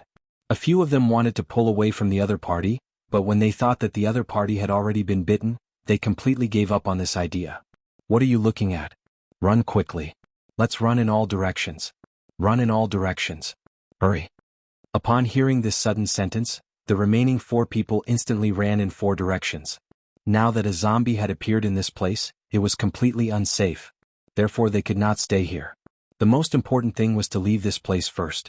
Just as Zhao Riqian was about to leave with his sister, he suddenly realized that the 2 people who had been shot by his sister had also gotten up. After they got up, they charged towards Zhao Riqian and his companion. They opened their bloody mouths, looking extremely ferocious. It was as if they were going to take revenge on Zhao Riqian and the other person for the previous hatred and conflicts. Seeing the 2 zombies rushing over, Zhao Riqian did not escape immediately. Instead, he gritted his teeth and raised his shield, knocking one of the zombies to the ground. Quick, go and help my sister. I'll deal with this zombie, Zhao Riqian hurriedly said to Chu Xiu. At the same time he held his shield and kept hitting the zombie that he had knocked to the ground. Bang, bang, bang, bang. A crazy smashing sound rang out. Zhao Riqian ruthlessly smashed the zombie on the ground, not letting it move at all. At the same time, Zhao Riqian's sister also raised her bow and shot the calf of the zombie opposite her. Soon the zombie fell to the ground. Clearly she knew very well how to deal with such zombies. They had to have dealt with many other zombies before, which was why they were so experienced. He'll control his movements. You think of a way to smash his head. Zhao Riqian's sister quickly revealed her plan. They had dealt with this kind of zombie before.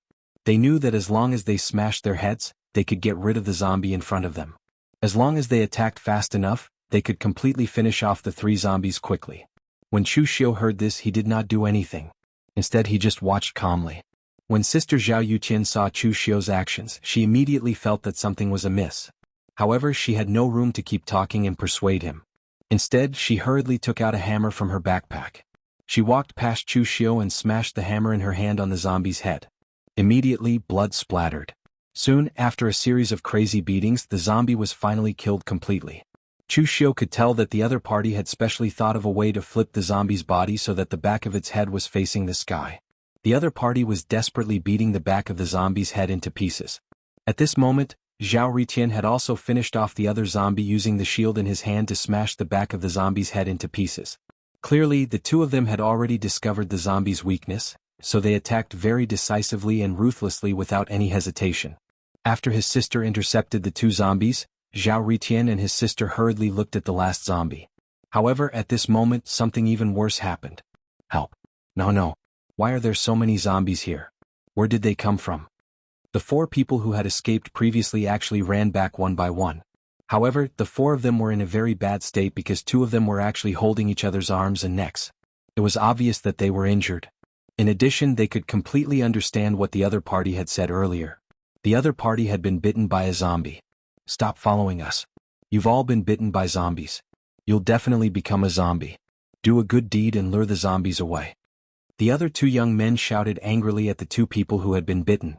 In their opinion, since he had already been bitten, he should not continue to follow them. They might as well act honorably and sacrifice themselves to lure the 2 zombies away. That way the other 2 could be safe. Don't even think that he'll die alone. Don't even think about surviving on your own. We must die together. The eyes of the 2 young men who were bitten were also red.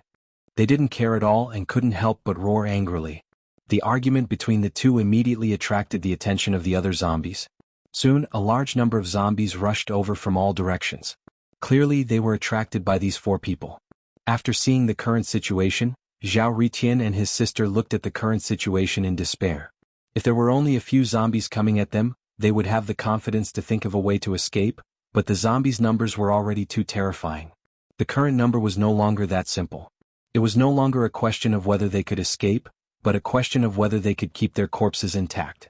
Sister, it looks like this is the end of us. It looks like we have no way of leaving this place, Zhao Riqian said helplessly. Although he said that there was no way, his eyes were filled with unwillingness. Although Sister Zhao Riqian did not say anything, a very sad expression appeared on her face. She had not expected that they would encounter such a thing when they were clearly about to leave this place. It seemed that this was their fate. Alright, we're all going to die here next. What a pity. I've never touched a girl's hand in my life, Zhao Riqian said with some distress. Now he felt that he was really regretful. However, at this moment he suddenly saw Chu Xiu walking in. It indeed made him feel a little strange. Hey brother, why aren't you afraid at all? Could it be that you've already ignored life and death? At that moment he was a little puzzled. This was because Chu Xiu did not look like someone who was facing death at all. Instead he looked like he was on an outing. It's very simple because these zombies are not a problem for me, Chu Xiu replied very calmly. Brother, your mental fortitude is really good. You can actually make such a cold joke at this time, Zhao Ritian said speechlessly. He did not expect Chu Xiu to be so good at making cold jokes. Now he felt that there was indeed something wrong with Chu Xiu's brain. Since he could still say such words at a time like this, he only felt that it was a little ridiculous. Looking at the huge number of zombies rushing towards them, Zhao Ritian suddenly wanted to smoke a cigarette. This was because the scene in front of him was very similar to the scenes in movies. The male lead was facing a large group of zombies as he smoked calmly and bravely faced this group of zombies. Chapter 131. Familiar figure. Madame Fang took a step back and looked up to see Chen Liang walking out. She immediately started crying. Sister-in-law, you're poking at my heart. I've been Brother Tian's widow for so many years and rarely left the house. One didn't expect to hear you say this. I might as well die. Madame Zhou sneered. Go back to your house and cry. Chen Liang frowned and walked out from behind Madame Zhou. All right, you're her sister-in-law. What are you saying? Yes, one don't know how to speak. She didn't do anything wrong. 111 leave. Madame Zhou glared at Chen Liang fiercely before turning around and returning to her room. Chen Liang frowned even more and looked at Madame Fang impatiently.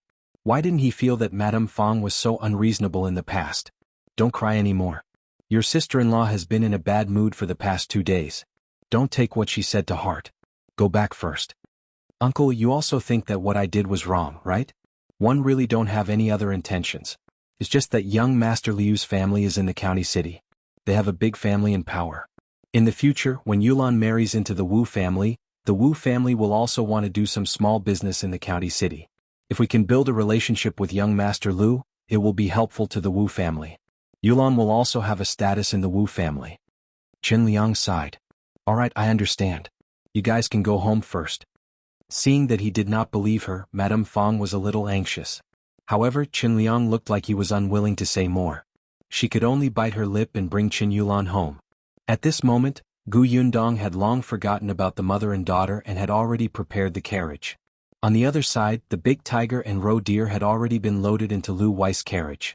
However, Luan was a coward. Even if it was the tiger's corpse, he was still very afraid. Therefore he could only let Shao Qingyuan drive the carriage. Luan ran to Gu Yundong's side and jumped into the carriage. As a result, only Gu Yundong and Lu Wei were left in the carriage. Gu Yundong was speechless. Lu Wei, when the carriage left the village, Gu Yundong suddenly shouted, Luan, come in. 111 drive the carriage. Luan was so frightened that he subconsciously entered the carriage. Gu Yundong took the reins and sat on the shaft, swaying. Lu Wei's face was ashen. He was despised again. Gu Yundong drove the carriage behind Shao Qingyuan. Her driving skills were not very good. Shao Qingyuan saw that there was still time and slowed down slightly. When they arrived at the county city, the surroundings immediately became lively. Wind Chaser was a good horse. He was used to following behind Shao Qingyuan's carriage and did not need Gu Yundong to exert much effort. Qin Wensheng School was in the east of the city. Lu Wei had to return to the Lu residence to bring his brother over first. Unexpectedly, when they were about to reach the Lu residence, Gu Yundong suddenly saw a familiar figure flash past. She was suddenly stunned. She sat up straight and turned around. At the next moment she grabbed the reins and jumped down from the shaft. Luan, come out and drive. One have something on. They'll be back in a while. With that he ran away. Lu Wei lifted the curtain of the carriage and only had time to see her back view.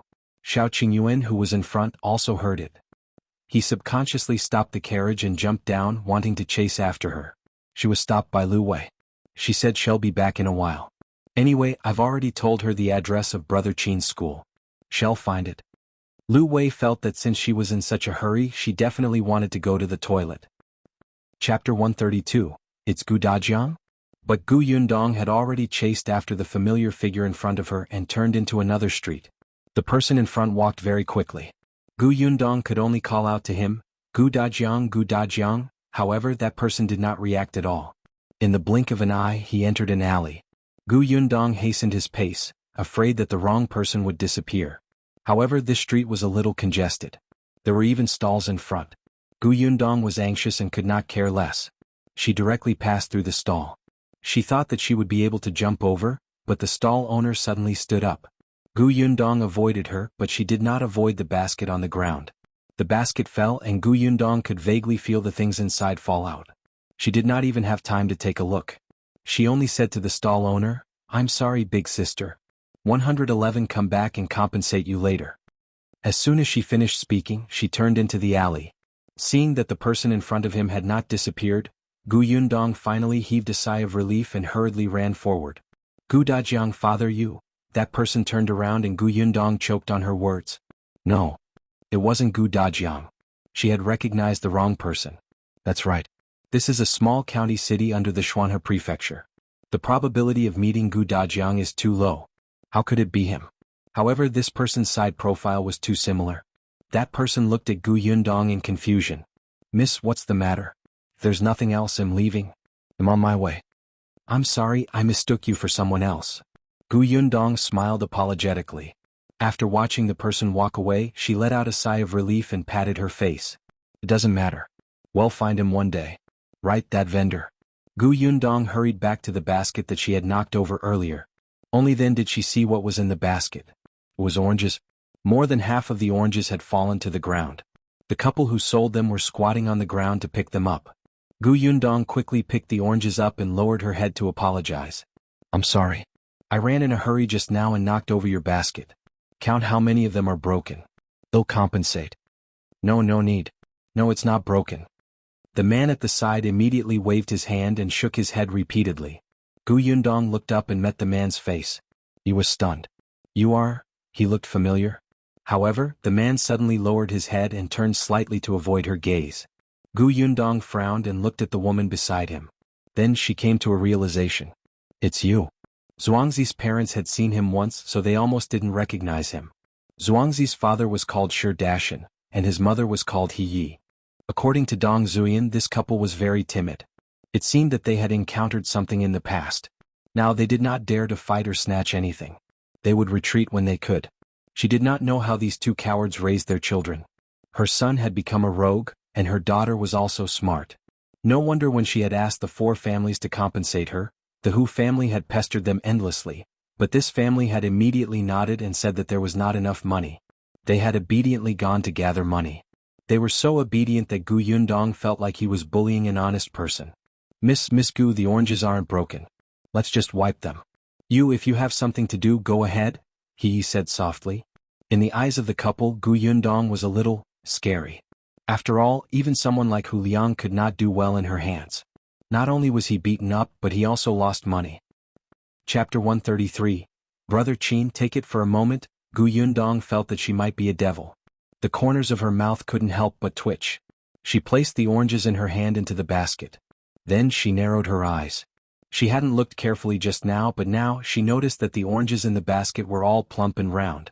The skin was yellow and orange and the shape was even. They were arranged neatly in the basket and looked indescribably beautiful. "Did you plant this?" Gu Yundong asked. He was stunned for a moment before nodding. "We planted them. There aren't many of them. The fruits this year are quite good, so we chose this place to sell them. Do you want to eat them? These oranges are delicious." Gu Yundong nodded. He smiled and immediately peeled the orange for her. Gu Yundong looked at the orange in her hand. It was thin and juicy. After tasting a piece, her eyes lit up. It was really delicious. It was natural and unpolluted. It was even sweeter than the oranges in her space. She looked at the couple in surprise. She did not expect them to have such ability. Rubbing her chin, Gu Yundong wondered if she should trick the two of them into helping her plant the orchard. She was in need of experienced manpower. She would ask the village chief about their past. If it was appropriate, she could get busy. Gu Yundong ate an entire orange in a few bites and then picked a few more from the basket. He Yi and Shi Dashan looked at each other. They were both worried, but they did not dare to say anything or ask anything. After Gu Yundong picked 4 or 5, he stopped, looked up and said, "I'll take these first. Can you sell the remaining 20 or so and bring them back to Yongfu village for me?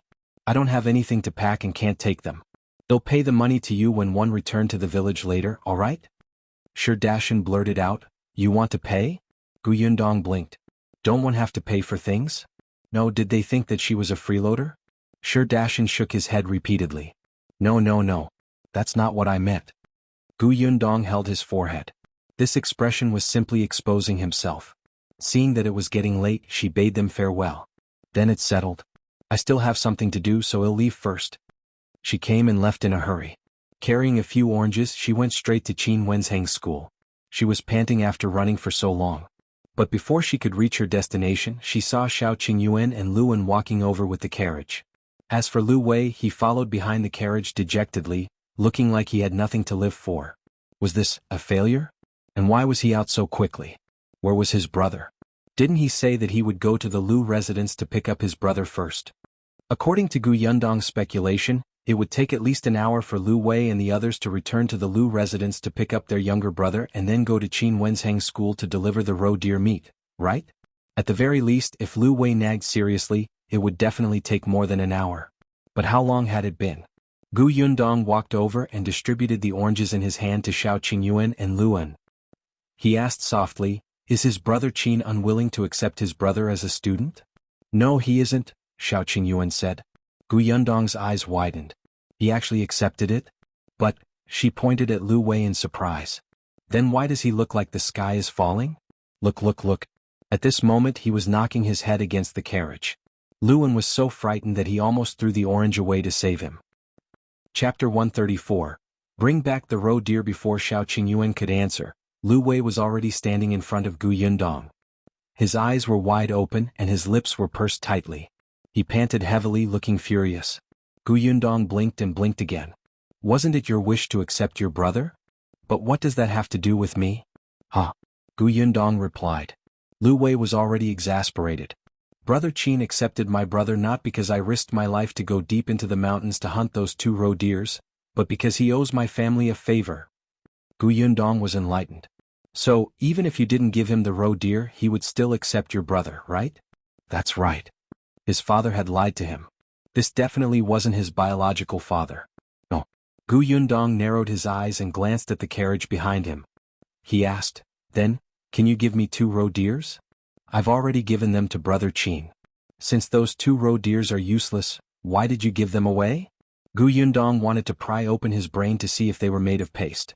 Liu Wei also wanted to cry. Do you think I want to? One gave him the 2 roe deers before he told me that he owed my family a favor. Gu Yundong clicked his tongue. As expected of the top scholar at such a young age. He's indeed sinister. That's right. I've already given it away. One can't go back on my word and ask him to take it back, right? Liu Wei used to think that Qin Wenjing was noble and magnanimous. When the court was in turmoil, he was a very far-sighted gentleman. As expected, he was still inexperienced. Gu Yundong looked at him. Why can't I take it back? He accepted your brother to return the favor. If he accepts the roe deer, it's equivalent to not returning the favor. Let's go and ask him to take it back now. Liu Wei was stunned. This made a lot of sense. He really followed behind Gu Yundong and returned to school. Shao Qingyuan gave his carriage to Liu An and quickly followed. The school was not far away. Gu Yundong stood at the door and looked up at the signboard above his head. The corners of his mouth could not help but twitch. Indeed, talented people were willful. They didn't even give a name and just called it a school. The concierge knew Liu Wei. When he saw that Liu Wei had returned, he was a little surprised. He hurriedly went forward and asked, Young Master Liu, is there anything else? Liu Wei looked at Gu Yundong and said hesitantly, I still have something to say. I'm here to look for elder brother Qin. Please inform him. The concierge nodded and quickly ran inside. Liu Wei thought about it and turned to Gu Yundong. You want those 2 roe deers back because you want to send your brother to school, right? But do you think they will still accept your brother if you do that? Bringing them back and sending them over was no different from taking off your pants and farting. It would even leave a bad impression on brother Qin. Gu Yundong glanced at him. Was he stupid? Did he really think that she was trying to get the 2 roe deers back? She was just finding an excuse to enter the Qin family. When she saw Qin Wenjing, she would definitely not mention the roe deers. Gu Yundong did not speak. He just waited quietly. The Qin family was not very big and there were not many servants. The gatekeeper found Qin Wenjing's servant, and the servant went to the study. Master, young Master Liu is here again. As he spoke, he glanced at the things on Qin Wenjing's table. It was an arrest warrant. On it was a portrait of a person. That person looked like a real person. It was said that Master had brought him back from the prefectural city.